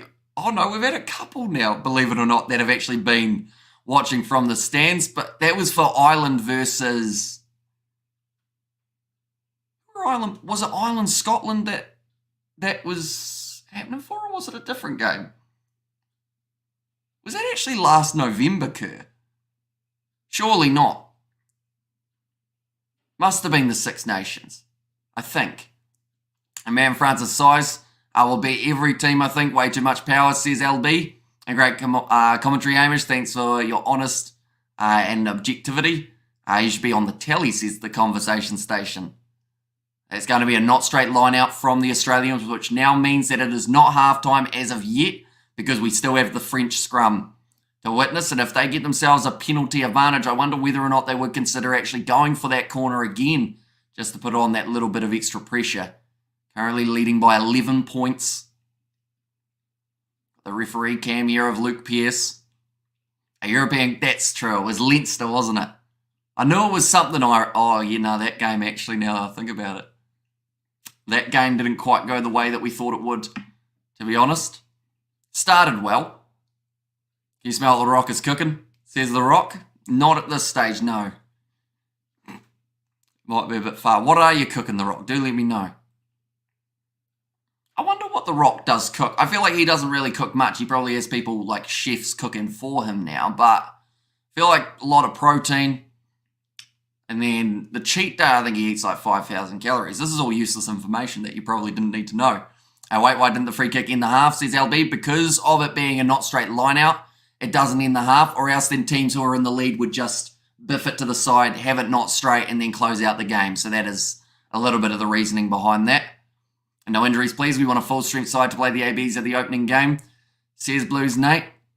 And also, it doesn't matter what you're cooking, says Chuck T. That's going to be a penalty now to Australia at scrum time. So being able to work it back nicely in their favour. Rugby World Rankings, Ireland, South Africa, New Zealand, France, Scotland, Fiji, Argentina, England, Australia. So you wonder whether or not France would actually drop lower than Scotland if they were to lose this game to the Australians. Looks like a little bit of a conversation happening there between the front rowers. And Eddie Jones will be furious at the 11-point margin at halftime instead of a close scoreline. Definitely because they have missed those 3 kicks. So if they had got those over, it would have been sitting 16 points to 13. Now Carter Gordon will kick for the corner. We are currently sitting 45 minutes through this first half, ladies and gentlemen. What team do you think is the biggest threat to New Zealand World Cup winning chances, says Darren? I think after the last game, to be honest, a lot of people would say South Africa. Although there is a chance that New Zealand and South Africa don't actually meet throughout their Rugby World Cup. They could play in the quarters, they could play in the final. Those are the only 2 times that we may see them go head-to-head. Now nicely thrown in by Dave Parecki, taken by Tom Hooper. Australia still looking to get themselves that one last try for the end of the half. I haven't actually asked this yet, Kerr, but whereabouts are you in the world today? I know that you were travelling to quite a few countries over the next couple of weeks. Whereabouts have you found yourself sitting for this match? That is a big knock-on from Andrew Callaway, and that will now be halftime, ladies and gentlemen. 16 points to 5 in favour of France. Eddie Jones looking like he's just eaten a lemon. France's main weapon is their attacking game, says Robinson. The WWE wrestler The Rock is a muscle Mary, like the fellas, if you know what I mean, says Powerbite. I do not know what you mean, no. Powerbite, I feel like I've missed that completely. The Rock should start cooking for Samoa, says Blues Nate. I know that in the Rugby League World Cup, The Rock actually wished them luck, and then they lost their semi-final, I think it was, that they were playing in, unfortunately. And I hope it's not rainy weather beginning of the tournament, says Chuck T. And to be honest, it does seem like it's relatively likely that we will have some bad weather near the start. They're actually just showing a little bit of an ad for it. They're 12 days away from the Rugby World Cup starting in Boston today, Halifax, Nova Scotia tomorrow, then back to New York before heading to Vancouver next week, says Kerr. It's a lot of miles you are ending up with under the belt, isn't it? I actually ended up almost giving myself jet lag last week, I think. Probably not quite as bad as you would have it at times, but because of my weird sleeping schedule, I'd squeeze in a couple hours sleep and then be up for like 30-something hours and then go back to sleep for a couple hours, then be up for another 20. My body was like, whereabouts is this guy thinking he's living? It's definitely not New Zealand. France's bigger weapon are their wines, cheeses and croissants. Says Darren, eat clean and train hard. Or train hard, says RJJ. The New Zealand loss gave me stomach cramps, says Jay. Yeah, it wasn't ideal overall for the ABs. Nice early morning start for us here in New Zealand as well. I've actually learned over this weekend that my back is not good. Like my lower back, I think I'm going to have to go to a chiropractor before I have this Rugby World Cup just around the corner because I could hardly get up earlier on, which is not good. So hopefully that fixes itself in due time. I have to get a nice chair though before the Rugby World Cup because currently I'm still sitting on this nice wooden solid as a rock, you know, stable. Made out of good timber, this one. They should have brought Cooper, says Chuck D. That Oz number 12 isn't great, you need a chair, says Yvonne. And the AB's loss, maybe you become a Wallaby supporter, says Peter in there. And also, all goods, The Rock, maybe Black Adam, says Blues Nate. The Rock had an affair with that Stifler actor. They made that film together in the Amazon. The Rock, okay. Whereas Quade Cooper, he's a better kicker, so he is still in Australia at this stage. I don't even think he got or did he get selected for Australia A in their game? How did they go up against Portugal? I feel like I just asked you guys like 15 questions, so I will help you out and Google one of them. Australia A versus Portugal. Pull away from promising victory. They won at 30 points to 17. Okay, interesting. Chiropractors are dangerous. Some people get strokes from neck adjustments, says Darren. Although back pain's probably also a little bit of a dangerous factor. Switch to one of my other accounts. I'll be back within seconds. And Hamish chiropractors are bad news, says Powerbite. Yeah, so I might just need to get something, probably a better chair, to be honest. That would be the big fix. And Foley was selected for the Aussie A. Beat Portugal 30 points to 17, says Venster. And also we have got there, go Australia second half is yours, says Viniana.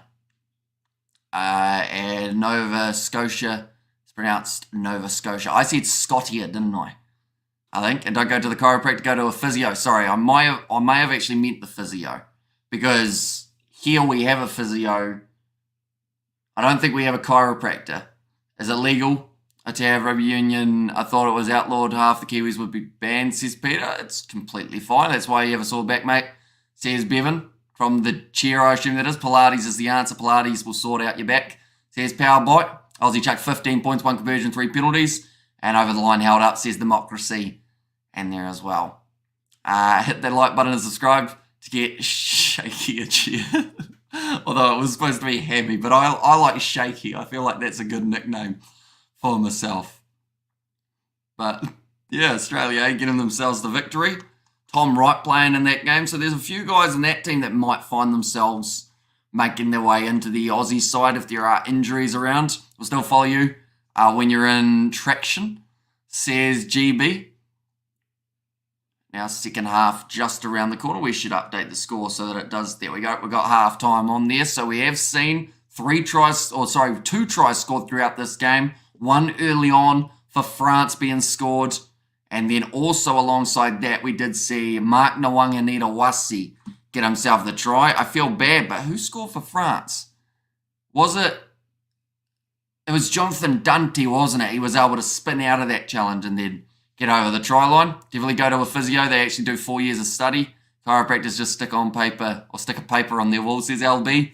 And Aussies have got to take what's on offer, or they'll get a similar bashing to what the ABs receive, says Peter Grills. South Africa-New Zealand final will be beautiful, says Darren. I actually talked about it before that New Zealand-South Africa game did take place. Maybe I did jinx them a little bit because I said that it would set up a beautiful trilogy if South Africa were able to win that Rugby World Cup warm-up game, because that way New Zealand won it in the Rugby Championship, then South Africa winning this one, and then if the trilogy was settled in the World Cup, would be absolutely massive.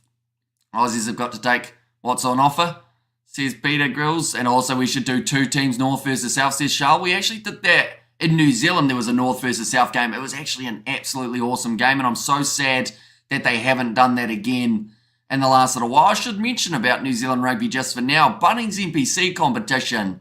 Whole heap of underdogs winning this weekend, so maybe it's just a weekend for the underdog. Wellington, they managed to get themselves the victory. Also, Manawatu getting their first win since about 2021. So, massive win for the Turbos. Nice snipe and run from Aaron Smith that they're just showing there. I think that's in the 2015 Rugby World Cup. And plastic poolside chairs. I haven't had one in my office to help with the back. It's perfect shape, says Justin there. Any other medical questions? Just ask the Kiwi Lads live comments for assistance, says Jay Feeney. It's a risky game, isn't it? Getting advice online, but you guys seem like you're giving all right stuff for now. And best person for back problems is the top greyhound trainer, in my opinion. They'll tell you to either leave it or get an op. Simple as that. Greyhound trainers, vets know the crack with a bad back. And there's going to be a World Cup of upsets, says Jeremy. And Gerard Butler eats Rambo for breakfast, says Blues Nate. One day our Kiwis will feel South Africa win a 4th title, says John. I mean, to be honest, I know I'm the wrong person to ask, but I wouldn't mind it hugely, because at the end of the day, like, if you look at what South Africa have been able to do since their last World Cup and you look at their current squad, like, anything less than getting through to at least the semi-finals for South Africa, I think would be pretty disappointing for them. Definitely with the talent that they've got. To a certain extent, anything less than the final, I feel like they won't want. In this case, so listening in from South Africa, you got this waxed. Appreciate it, says Stretch. Thank you very much, mate. Look, everyone knows Ireland are going to win, says Yvonne. And as Tyrell Lomax going to play in the opening match, I think he might be all right too, although he had his knee sliced open down to the muscle, so there's a chance that we may not actually see him play for that one. Only just tuned in. Is the score a fair reflection of the game? It's been a little bit closer than the score does say, mainly because Australia have missed 8 points in kicks throughout this one. Is it weird that I'm still worried as a Safa that we won't beat New Zealand or France, says LB? I feel like there is, like, nerves are good at the end of the day, and I think that's just because we know that when those two sides, or whether that is France or the All Blacks, go up against South Africa, it's always a tightly contested one. So hopefully there's going to be an entertaining game when those two sides do play off, if they play off. Of course, hydrate, dude. You're drying out, says David. Got the liquid here. I'll be good for you.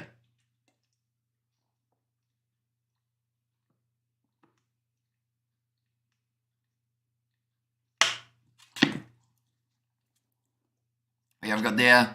I only think to strengthen lower back is deadlifts, says RJJ. We've got a donation from Craig as well. Let's get that man a chair. Is that the chair fund, is it? How much is a decent chair that won't, like, stuff my back more?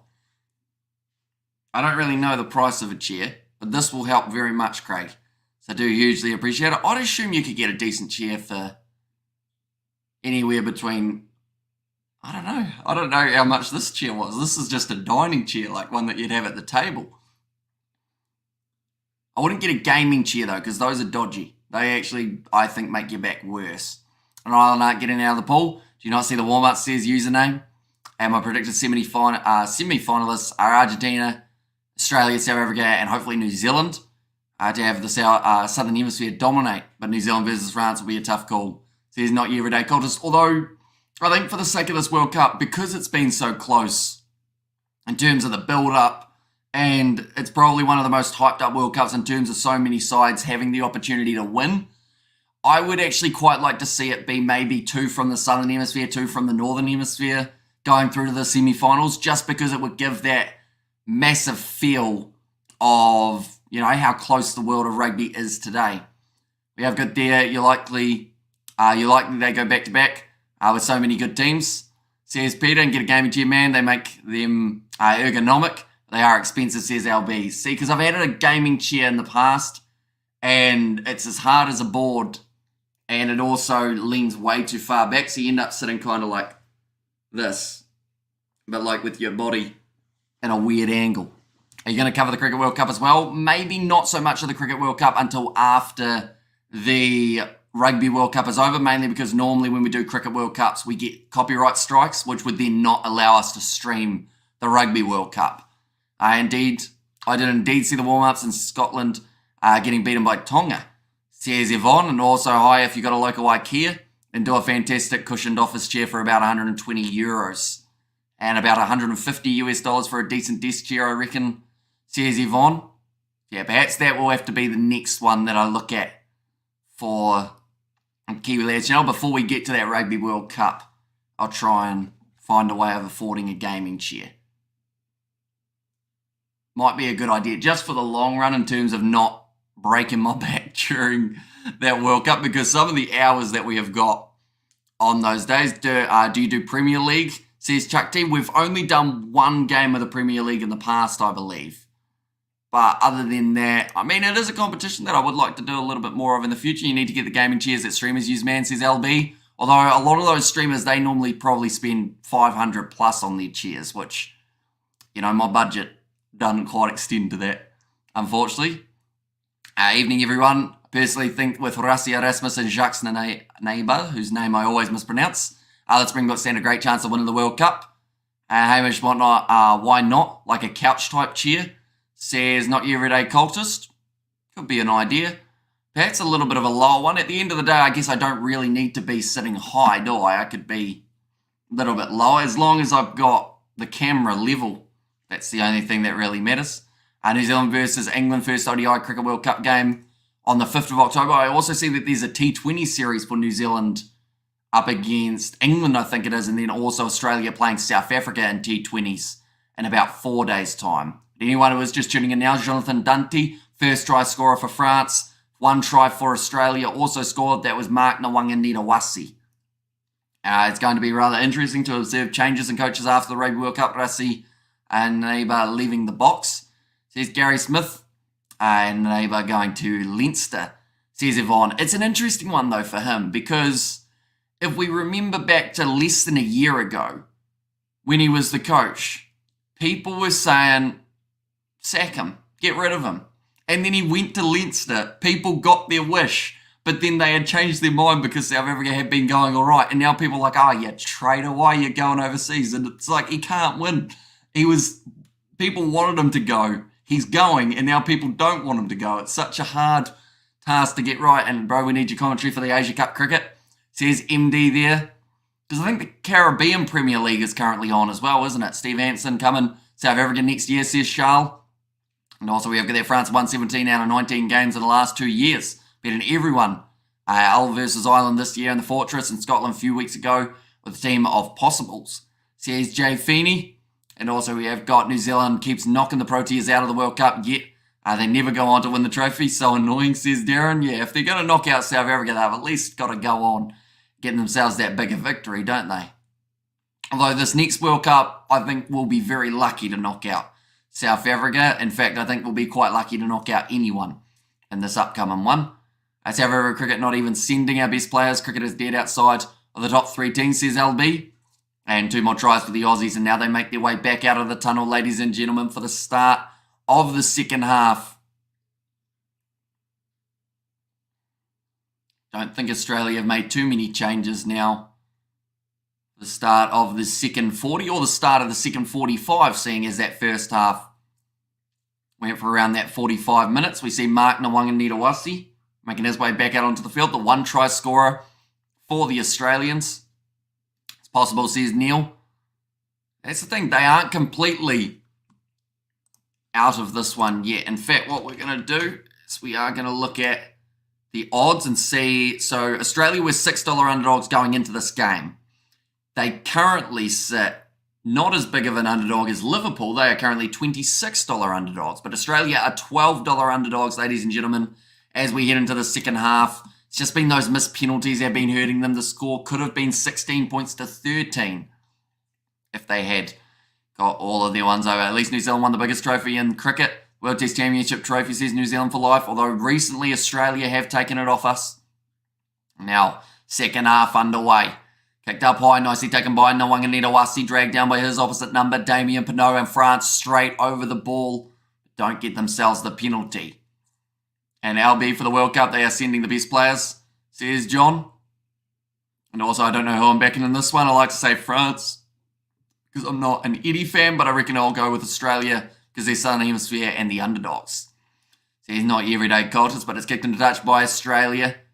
France will have themselves the opportunity about 25 metres out now from the Aussie line. South Africa doesn't care about Test cricket anymore, says John.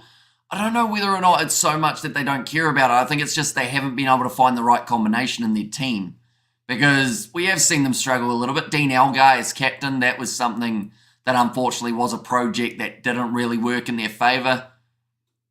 And their bowlers, I really enjoyed watching Nokia bowling throughout the Aussie series, I think it was, before he got cleaned up by the Spider Cam. He was absolutely phenomenal, and he's one of those aggressive guys that could help South Africa in the bowling department. They just need a couple more guys like that, and also Kagiso Rabada needs to stop bowling no balls.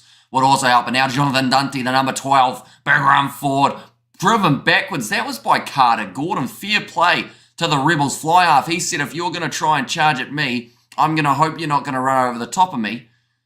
And they will go back for the original penalty to France. Sup, dude? When are we getting a new Rugby Champions game team? Career mode?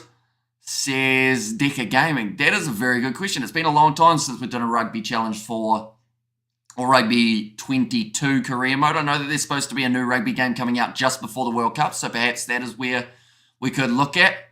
I guess a question, ladies and gentlemen, if you do like gaming and you like rugby gaming, if I was to play as any club team around the world for a gaming series, it may not even be on this channel, maybe on another Kiwi Lads channel, but who would you want me to play as for a rugby gaming series in a career mode?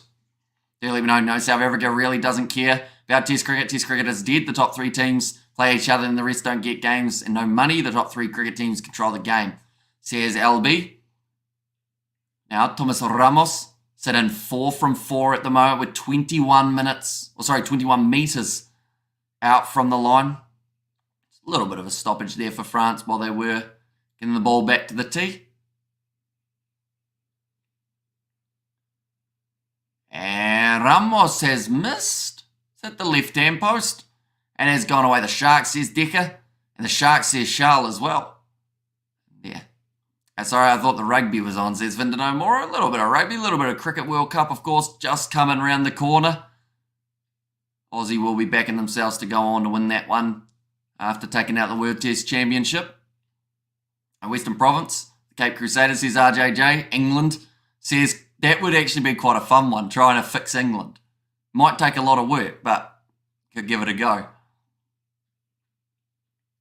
Now Carter Gordon, 22 dropout. Now nicely taken by Charles Olivon.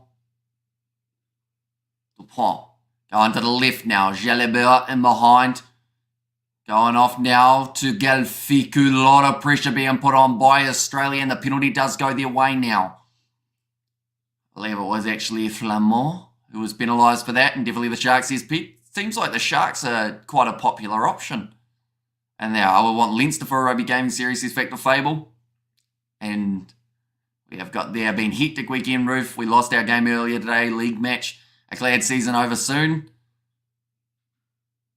15 metres from the try line now, Australia. This is the time when they need to walk away with a try, just to keep themselves in the contest. See who has a fly half for Western Province, Hamish, says Chalabi. Dave Parecki. Line up this kick. Sorry, not this kick, this line out. If he was kicking, Australia... Well, to be fair, Carter Gordon hasn't got much over, so maybe Dave Parecki should have the kick and tee. Now trying to roll forward here. France defending well.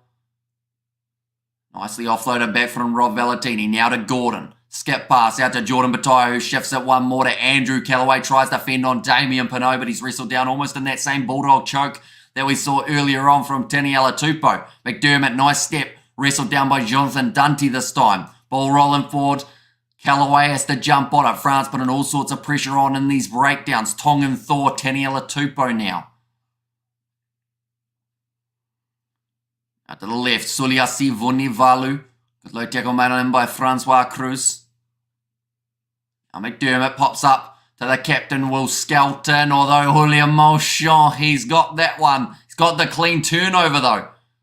And McDermott almost was able to get it straight back. Expected greater dominance from France up front. Comments, says Gary Smith. Yeah, with the side that they've selected, to be honest, I expected to see a little bit more of a running game from them throughout this contest. But so far, they've been a lot more in favour of the kicking. But then that could also be due to the rain that they've decided to go with that. Great commentary. Thanks again, Neil from England, says Neil. Thank you very much, mate. And also, come on, Aussie. Am I the only one who don't think France will make it past the quarterfinals, says Jeremy. Yeah, quarterfinals are going to be tricky because there's a chance that we see the top 4 sides in the world rankings all sitting on one side of the quarterfinals, which is absolutely incredible, really. We have got there China, says Fleschen. That must have been for something earlier on. What was that for, Fleschen? Oh, for the career mode, I assume. Steve Smith face when they got caught ball tampering, says Shull. Now out wide to Damien Pinot. Hasn't been able to score as of yet in this game. Finds the offload away to Thomas Ramos, lined up there by Taniela Tupou, who manages to stay on his feet. Ball now going to be stolen by the Wallabies. 10 metres out from the line now for the Australians by Julien Malchon. Almost able to get that turnover in the breakdown. Lalakai Fakiti, we haven't seen a huge amount of him running with the ball. The penalty goes the way of the Australians. Now, only a couple metres out from the line. Any more penalties like that, and France may find themselves having a man go to the bin. Yui Antonio, I believe the referee said he was in through the side, alongside not rolling away, so probably quite lucky. Just get away with the penalty there. If Ireland is first or second in the group, we will face either France or New Zealand. And the next round, says Richard. So yeah, will either be a rematch of the Six Nations or a rematch of that November series from 2022. Distance from the try line now, 5 metres out for the Australians. Aussies must keep the sandpaper at home, says Darren. To be fair, Bunnings is a fantastic store, and they've got quite a few of those in Australia. Like, if you want sandpaper, it is very cheap. They recently opened a Bunnings 30 minutes up the road. You could get lost in there. You could probably live in there, and they wouldn't find you for a while. Disclaimer, do not do that. That is illegal. And great counter-ruck, says Chuck T. And Molvaka now making his way onto the field. Tolfafanua and El Diegri as well. Other 2 replacements. Julien Malchon, he's been close to getting a couple turnovers in the last little while. He's an absolute tank, though. He looks like he's put on a bit more muscle since the last time that we saw him. Hopefully not on the same stuff Reece Webb was. A rolling ball for the Australians. Flamont also making his way off the field for Tolfafanua and Cameron Walkie on there for Damien Valimza. Paul Valimza. So they've actually changed all 5 of their front men. Now McDermott going off to the right here. Big run forward from Richie Arnold. And Aussie, they are right on the verge of possibly scoring their first try in this one. Tolfafanua had his hands over the ball. Doesn't get the turnover. Angus Bell now running straight at Gregory Aldrit. 10 metres. McDermott goes across to Tom Hooper. Cameron Walkie looking to steal. McDermott there, selling the dummy, does get crunched. And the tackle by Tolfafanua. Man who recently made his way onto the park.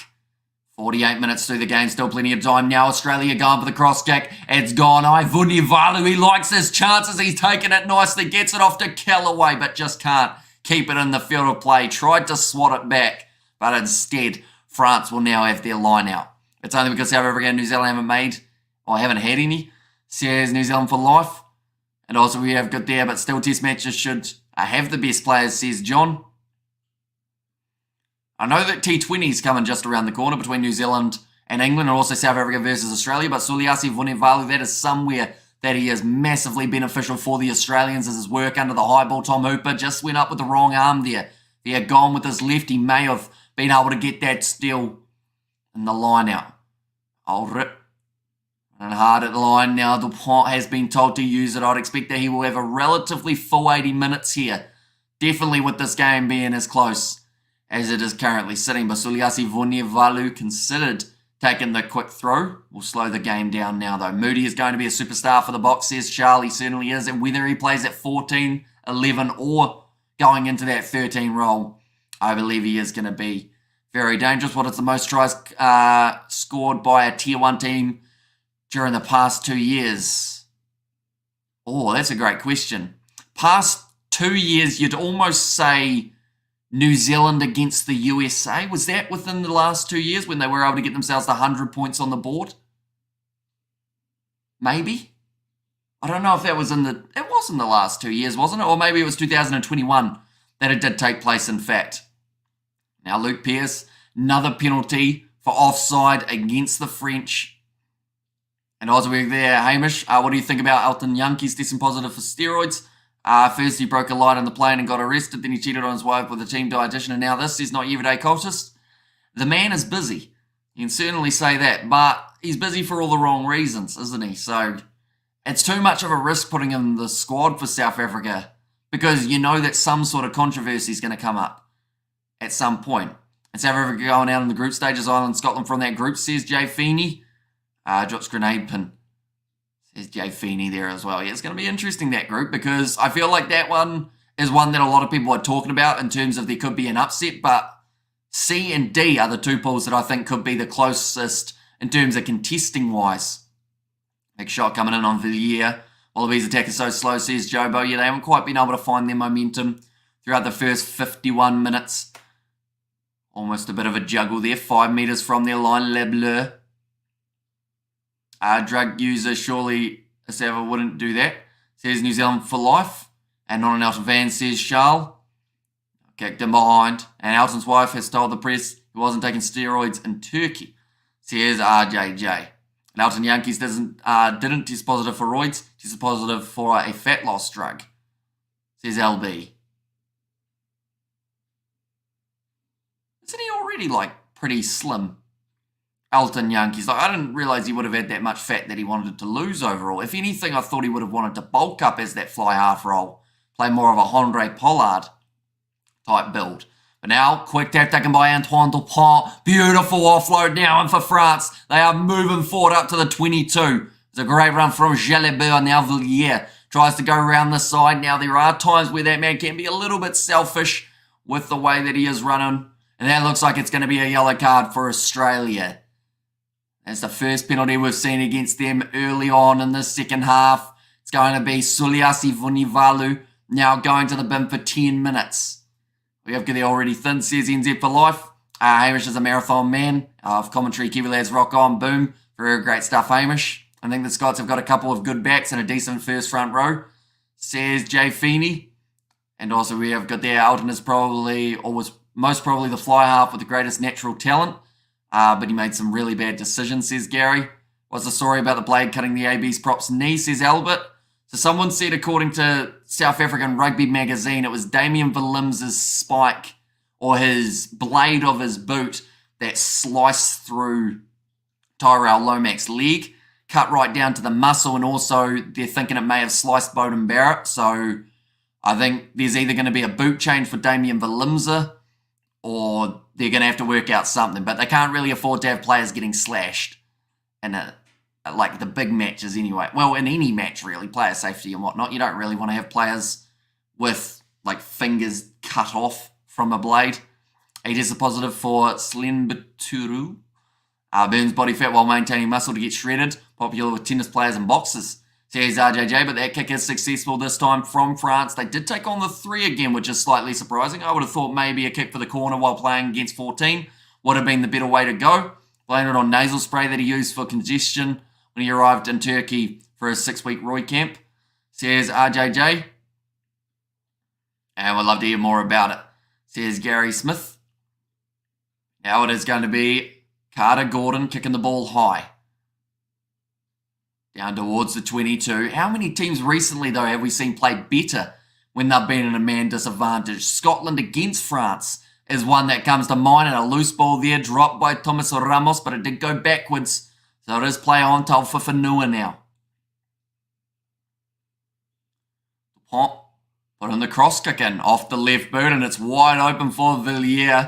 that is due to the fact that we have got one less player on the field for the Wallabies at this current point in time. It's kicked him behind. Andrew Callaway has to take the diving catch towards it. Villiers looking for the turnover. No, Hamish, well, we are getting a hiding, says Real Peter. I was found in asthma pumps, so he could be right, says LB. And I think the tricky thing for Elton Yankees is if it was the first time that something had popped up with him in terms of controversy, I feel like maybe people would be a little bit more, I guess, willing to listen. But I feel like because of the other stuff that's happened for him, it hurts him a little bit if he is telling the truth, because everyone's like, yeah, but look at what he's done here, look at what he's done here. Like, but yeah, if it was the case of being in an asthma pump and he wasn't actually taking anything, then I hope that that can somehow be proven so that he is able to play again. A nice diving catch from Andrew Callaway. Unfortunately, though, he had a huge amount of pressure on him in the process from Villiers as well as Gelfiku. We have got there, is that the guy who had an affair and got kicked out of the Argentina game? It is indeed. That pretty much proves my point of, unfortunately, hasn't got the best reputation going into it.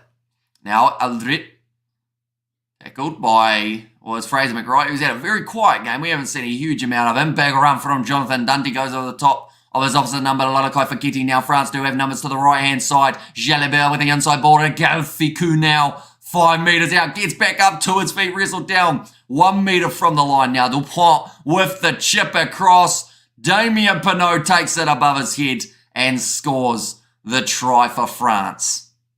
They'll do it again. Second try of the match. We saw one from Jonathan Dundee. Now we see one from Damien Pinot, and I mentioned how I thought that he will be one of the leading try scorers in the Rugby World Cup. And I feel like that statement may not be a mile off, just with the form that he's had recently. Ireland will need a leprechaun as a ref to beat South Africa, says Darren. That could probably be arranged, depending on who they end up having for that game. We have got there, sorry for your stuff, Kronk. Feel your pain, it will be okay, says David. And also we have got there regarding Elton, your assessment is spot on, says Stretch there. But yeah, it is unfortunate if he is innocent, but it's just, yeah, that previous record hurts. At least Ben Stokes is reversing ODI retirement for the World Cup, says John. And what a try by Fence, says Chuck D, being in France. But no, all he had to do was take that ball above his head, put it down. France going to run away with this game now. Game's long over, says LB. And I was talking about the odds earlier on. Our Australia were $12 underdogs. Now they are actually, they're $41 underdogs. Although they are still not as much of an underdog as Liverpool are. I mentioned about that earlier on, comparing the two. Liverpool are somehow $61 underdogs, although they are 1-0 down, I do see. That is a great kick from Thomas Ramos. Has gone over. And now that will make the score 26 points to 5. I'll leave it to the Sunday newspaper to come up with stuff. Like a blade on the field, says Albert. Or not so much, not an actual blade, like as in like the blade of his boot. Because, you know, I guess like the running shoes, I think they mentioned about that, how it's like running sprigs type thing, so they are a little bit sharper, they do grip more. But, yeah, it's unfortunate for Damien Valimza because I feel like it's not really his fault.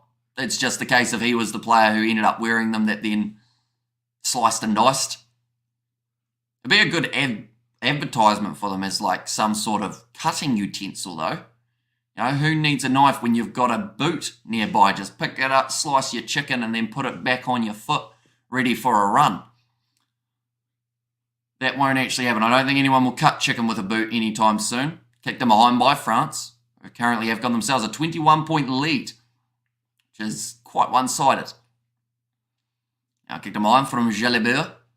Towards the touchline. Wildcard is a crack up when he throws tantrums, says Cooper Cronk. He's another guy that we haven't actually collabed with on the channel. There's actually a lot of rugby YouTubers that we haven't done any videos with, which maybe we're going to look at throughout the World Cup, or maybe after the World Cup we could look at. So his wife didn't divorce him and is actually coming out to the media to defend him on the doping allegations, says Yvonne. I think so, which is like fair play to her. At the end of the day, she is sticking by him, which is kind of cool to see. Although they do have kids together as well, so that gets a little bit more tricky, I guess. 21 minutes remaining. Subs going to be made. They were asking maybe if Carter Gordon was outside of the 22, but he had his foot on the line So he's going to be all right there. The one issue with Elton is he's also very inconsistent. People already didn't like him for that before his string of controversy, says Venster. So in a way, like, he is one of those guys that people, like, if there's anything about him that has a controversy, they can use that and be like, that's why we don't want him as the fly half. And unfortunately, he just hasn't had enough time in the jersey to actually be able to find form throughout the last probably almost 5 years or so. But nice run from Ramos, and that's gone out wide. Didn't quite find the hands of Damien Pinot.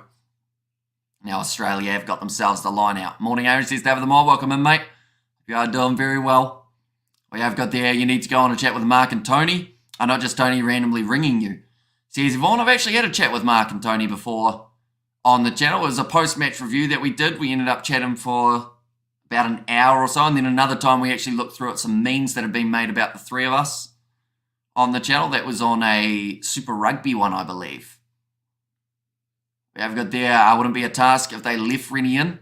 Says Chuck Dean now passing off to the left-hand side. Big run from Angus Bell, close to the touchline. Just staying in the field of play. McDermott goes across to Will Skelton. He's the captain. I don't think we've seen nearly enough of him throughout this game. On the short side now again for Lalakai Foketi. McDermott goes back to Skelton. I feel like he's starting to get a little bit more into the action for this final 20. I'm a South African Bok fan, and I can guarantee you that the ABs will bounce back from their big defeat, so watch out France, says Albert. And Jones will get a friendly call from Wildcard, says Darren there. Now kicked him behind. Nawanganita Wase goes up for it. Just doesn't quite take it, but it has bounced back onto the side of the Australians. And now from 5 metres out, Tom Hooper. They're looking for their second try. And Mick Wright goes in between the posts. He's another guy who we haven't seen much of throughout this game, but I said that he would be a key. I mean, it's not really a key scoring in the 61st minute, but it is helpful for the Australians. Nicely taken. Well, in fact, Nawanganita Wase just got their hands to it enough. France to choke the opening game, says Justin Kirtley-Arinsa. We're the top try scorer for the World Cup, says Mornay. I think the tricky thing for South Africa is trying to work out who's going to be playing on each of those wings. Because now that we've seen Moody have a sensational game at 13 alongside Jesse Creel the week prior, does that mean that those two guys are your outside centres? Chisel and Colby, he'll be getting a bit of game time, I would be thinking, alongside Makazole Mapimpi, as well as Kirtley-Arinsa. So, you know, he might be fighting for a little bit of game time. Could be the guy who comes off the bench a few times as well. Hooray. But too little too late, I feel, says Real Peter. And Elton is his own enemy, just as James O'Connor and Ali Williams were on the snow, says Kernovic. And also we're looking forward to Eddie's press conference. I hope none of the journos will try and be a smartass. Says Craig, yeah, it's an unfortunate one for Eddie because there was the one where he told the journalist to give himself an uppercut, wasn't there? Which, like, the Australian media, they're going to be ripping into him. But if he can somehow win the World Cup, then they're all going to be like his best friend. They'll all be like, we backed you from the start, which won't be true, but they'll go with that. Now kicked him behind. Ramos, decent kick. 50-22 there for France. Great way to fire back. Horses for courses with the wings for the box, says LB. And also we have got there Ireland versus All Blacks in the quarterfinals, says Charles. And Yay McWright, can't believe I'm cheering for the Aussies. Bok fan, says Venster. All right, Suliasi Vunivalu back onto the field. And Australia going with the 6-2 split. It may have hurt them a little bit here because they do only have Ben Donaldson and Isaac Fines Leliawasa as the two back replacements. I should mention that Dupont did go off the field just a little bit earlier on, so Kuyu now will be playing a halfback. Big run from Jonathan Dante. Once again, Carter Gordon helps make the tackle on him. Going off to the left-hand side. Cross kick sits up for Villiers. The try is good, and France managed to fire back. That's out on Vunivalu's wing as well. Just coming back out onto the field. Won't be happy with that. Moody shares went up, so he would certainly play either wing or centre. Maybe on the bench at least, says Albert. Yeah, the ABs have played all their bad games or bad rugby on Saturday, so they'll be dangerous come the World Cup, says David the Mod. And also we have got there, this is just Jones' master plan to make us underestimate Australia in the World Cup, says Darren.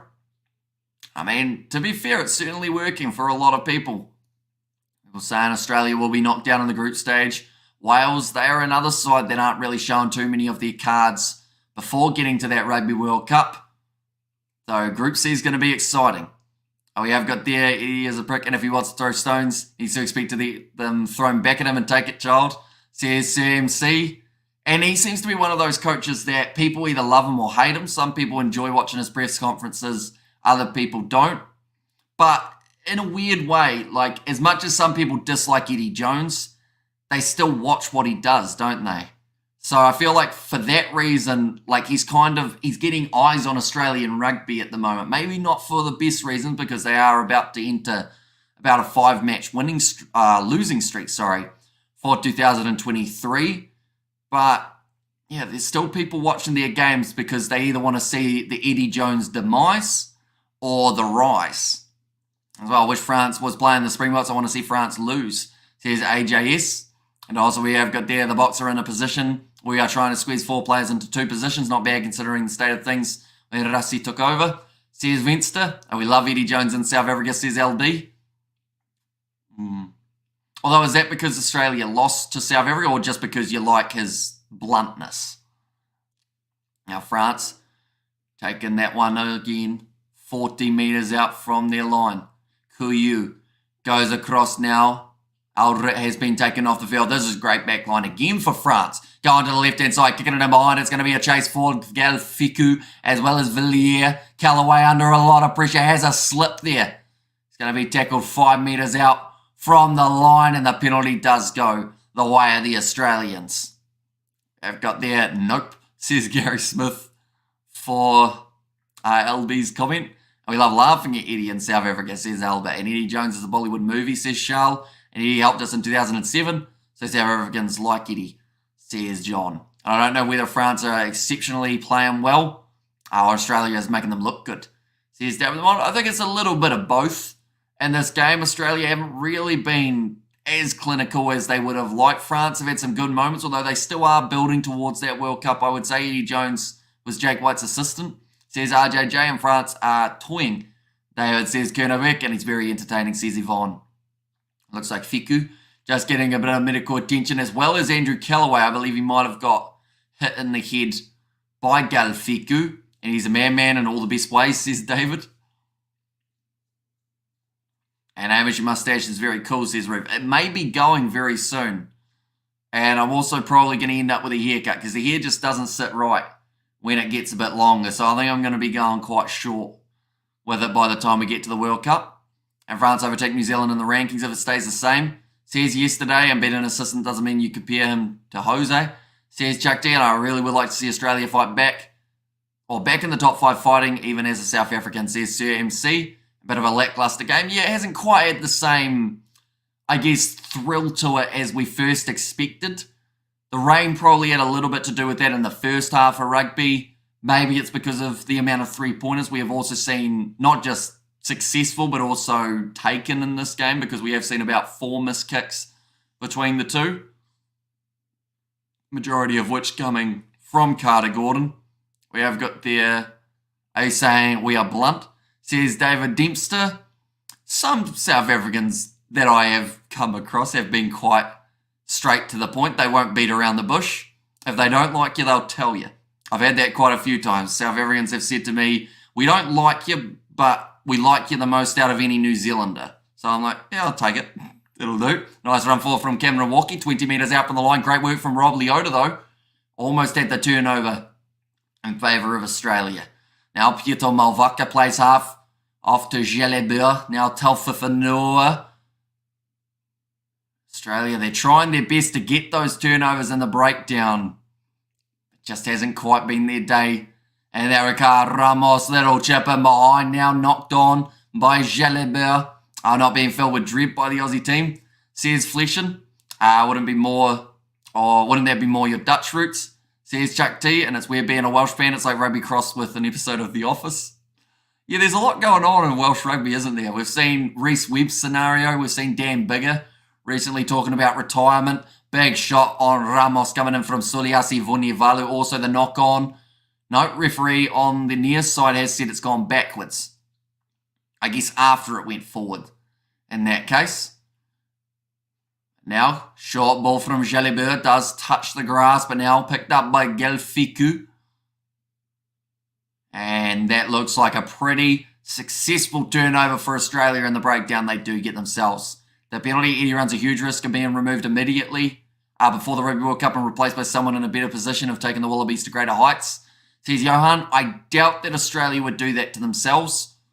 We've already seen how crucial it has been for England to take out their coach 1 year away from the Rugby World Cup, because Borthwick just hasn't quite been able to get that same motor ticking as we saw for Jones. Gatling getting in charge of Wales just before the World Cup as well has been hurting them a little bit in terms of not having enough time for him to be able to build up what he wants to. He's also lost a lot of players either due to injury or saying we're hanging up the boots. Eddie Jones is a legend. He's a provocateur. International rugby would be boring without him, says David the Mod. Aussies have lost interest in union. They only care about league these days, says John. And also we have got there, who do you think has had the worst warm-up run, Wales, Australia or England? I would say England, to be honest. Mainly because for Australia, great run from Fraser McRite again, just looking for that link-up pass. That's found the hands of Tom Hooper, dragged down by Cameron Wacky. Tried to get the pop pass up. Still available for the Wallabies until Angus Bell has put the ball down. I think there may have been a knock-on from the French number 6 also there, but it is still going to be playing under advantage. Wide cut-out pass for France, out of the hands of Jaminier. In fact, that was Jaminier. Yeah, it was Jaminier. And it's kicked out on the full by Damien Pinot. I love Hamish Super Energy doing very well, rocking it like Lenny Kravitz, says Ruth.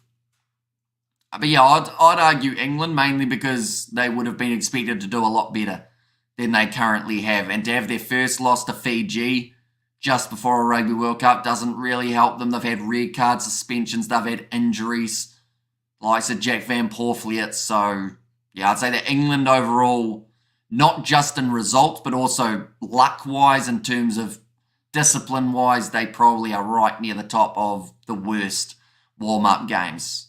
Now McDermott tries a sniping run around the side of the breakdown, pops the ball up to Jordan Petaia. We have hardly seen him in this one. 10 minutes remaining though. McDermott with the bounce pass to Tom Hooper. Isn't able to take it cleanly, and now chasing after this one. It is going to be Charles Olivon. He has knocked the ball on there.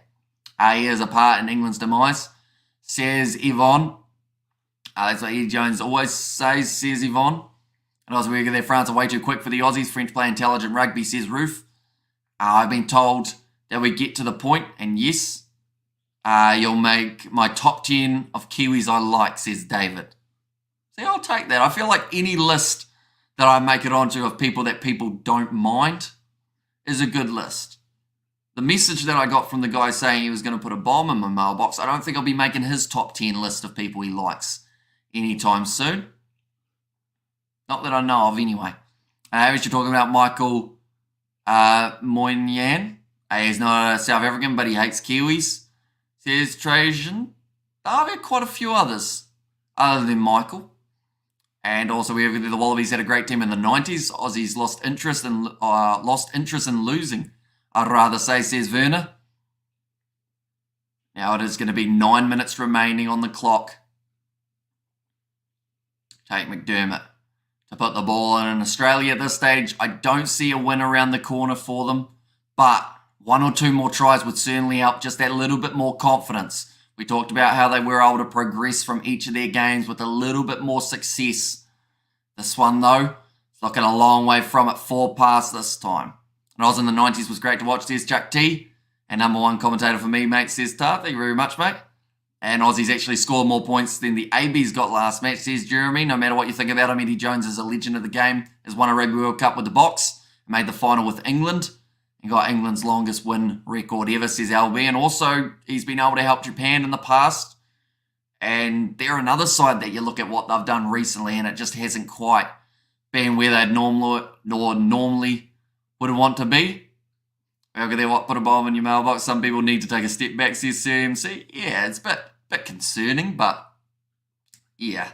I guess it shouldn't be what you get by doing social media, but it is what ends up happening. Some of the messages I've had over the last 3 years have been pretty rough, I would say. And also we have got there in the chat, it's been over for at least 5 minutes, I think I saw there, or the past 5 minutes. France will be slowing down, ensuring no injuries till the end of the game, and also making a few more subs to trying to find their momentum. I'm a South African who married a Kiwi and lived in New Zealand for over 10 years. I love the Kiwis outside of rugby, says CMC. Now, going to be available for Kuyu on the right-hand side. Got a bit of a numbers advantage, finds the pass away to Damien Pinot, who looks for the grubber. They may say he's been tackled late, but Australia forcing it down in their goal line area. And now will be the goal line dropout. Wales are being judged on a game against the Box, where we had a mixed team. We saw what the Box did to a strong AB side. Says Flesh, and yeah, I think a lot of people, when they looked at that game between South Africa and Wales, and they looked at that game between the All Blacks and South Africa, they realised that Wales' performance, to be honest, wasn't actually too bad at all. With the players that they lost late due to injury, whether that was Dan Biggar, Liam Williams, or Alex Cuthbert, they were still relatively competitive at times. Yes, the scoreboard says otherwise, but I still don't think they had an absolutely terrible game, circumstances included. Now France are willing to get into this kicking battle with Australia, as they don't need more points on the board theoretically. They can just close out this game with the amount that they've got. Now, nice step there. Low tackle made again. Now it's stolen by Australia. The ball actually popping out from Villiers on the ground. He hasn't had the flashiest game so far, unfortunately, Villiers. They are definitely getting better, says Yvonne. And also, we have there, Ed was around for the Brighton miracle. Now it's going to be another knock-on from Australia. The advantage is still in play. So now, nice run forward from Jalibert, who is going to be staying out there more than likely for the full time in this game. Only 6 minutes remaining now. Galfiku goes off to Damien Pinot, and once again, they have given him space. Going for the chip and chase. He's a superstar, Damien Pinot. And he gets himself another try there in the 74th minute. Hey, brothers, he's Maxi. Welcome in, mate. Hope you are doing very well. Rugby World Cup just around the corner. Are you going to any games, Maxi? Do let me know. I assume that, I know you have made the trip to France. In fact, it might have been this stadium that you went to watch France versus the All Blacks, if I'm not wrong. Stade de France. And must be gearing up for the World Cup, says Maxi. Yeah, the sleep schedule is going to take an absolute pounding, but it's going to be an exciting one. We are covering as many games as physically possible for that Rugby World Cup.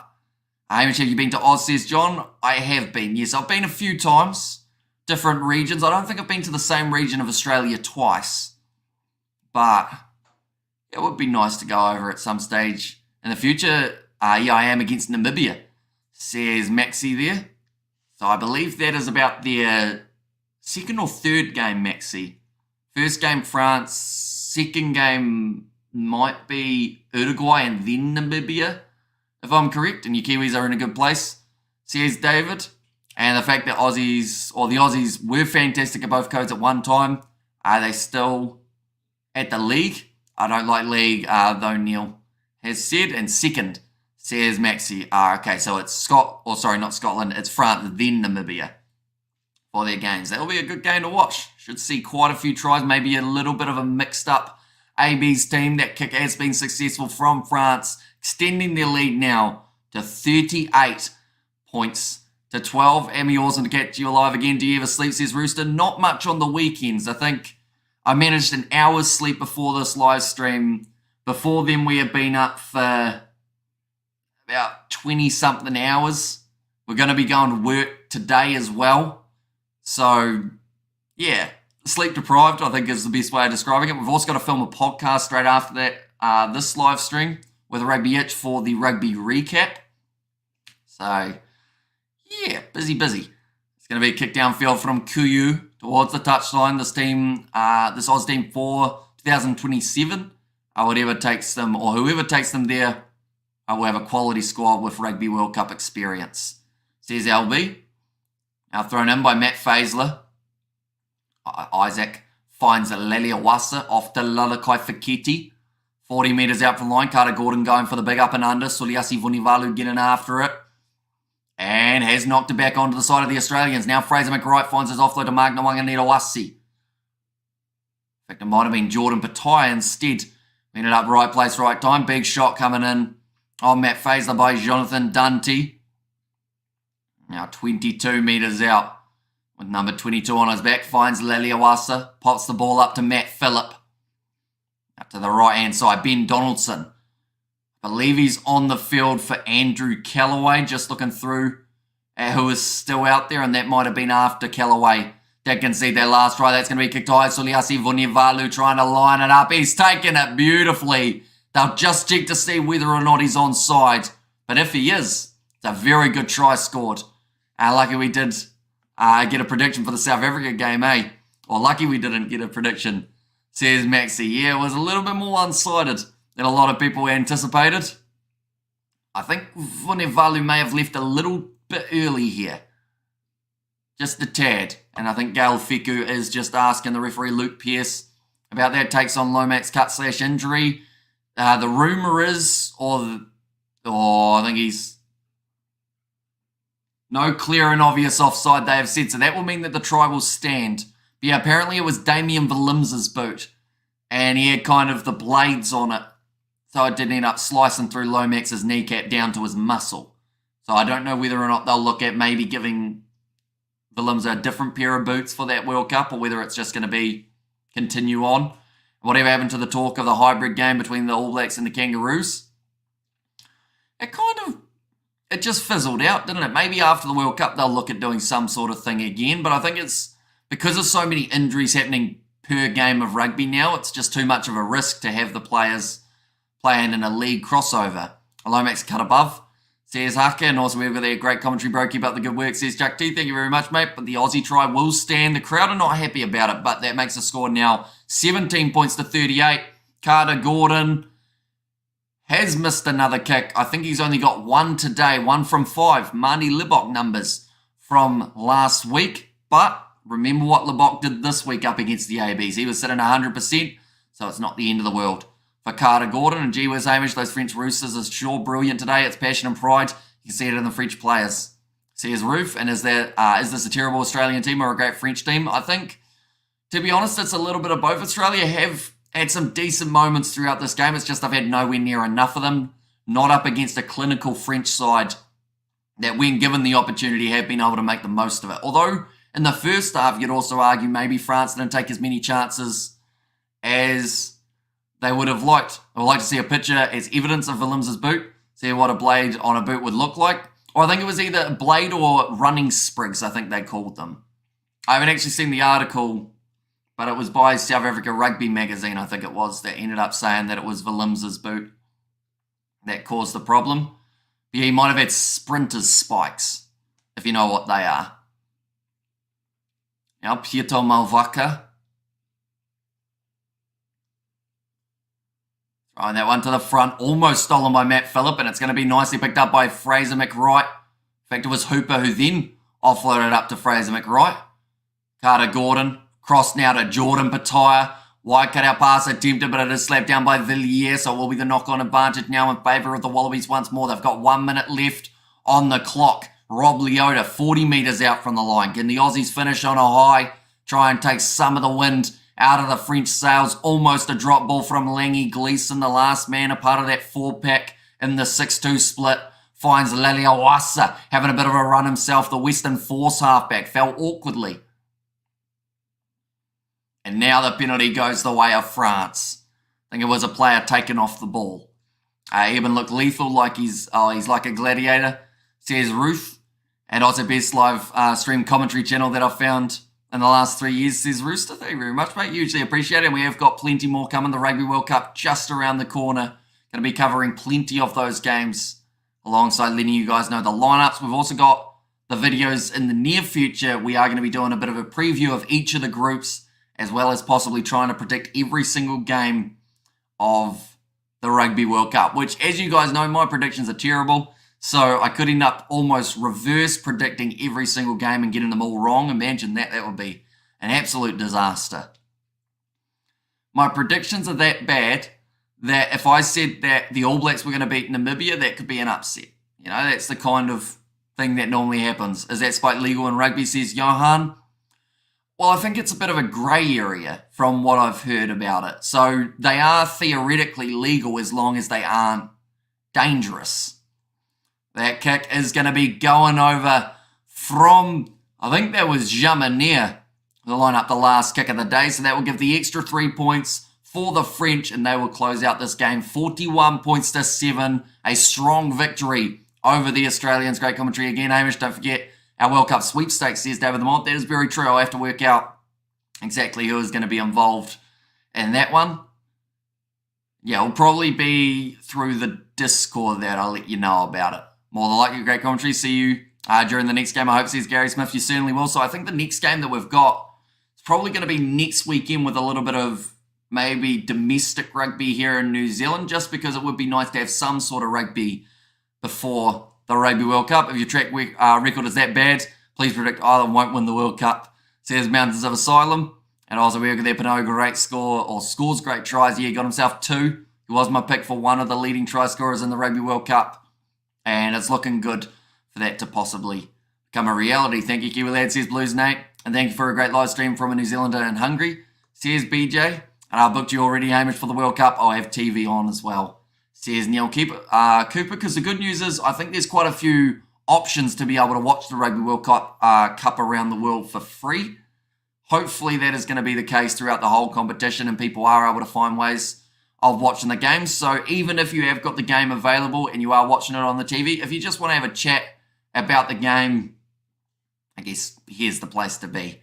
Thank you for all the hard work, Hamish, says Mountains. No worries at all. And great work, mate. Don't take any.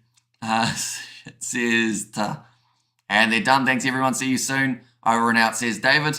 And out for the 2 weeks. No test drought, says Albert.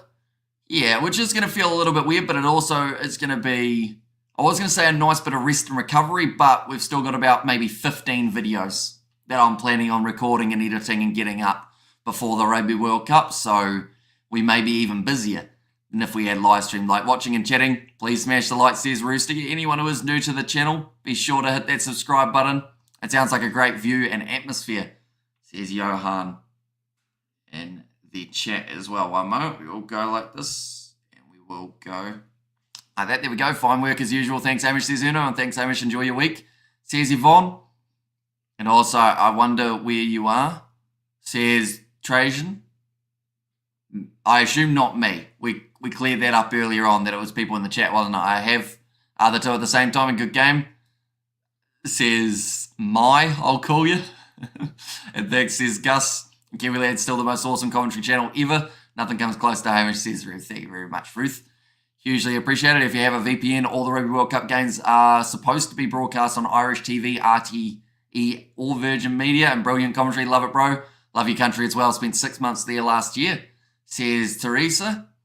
And will you live stream the Rugby World Cup? We will be doing the live commentary for the games. We won't be able to show match footage, of course, due to the restrictions and whatnot, but we will be doing the live commentary for all the games. Thanks, Hamish. Best watch along channel for rugby, says Albert. But nonetheless, I do thank you all very much for tuning in. Be sure, if you haven't already, hit that subscribe button. We're going to be back with more content in the near future, including stuff to do with the Rugby World Cup. But I will see you all for the next one.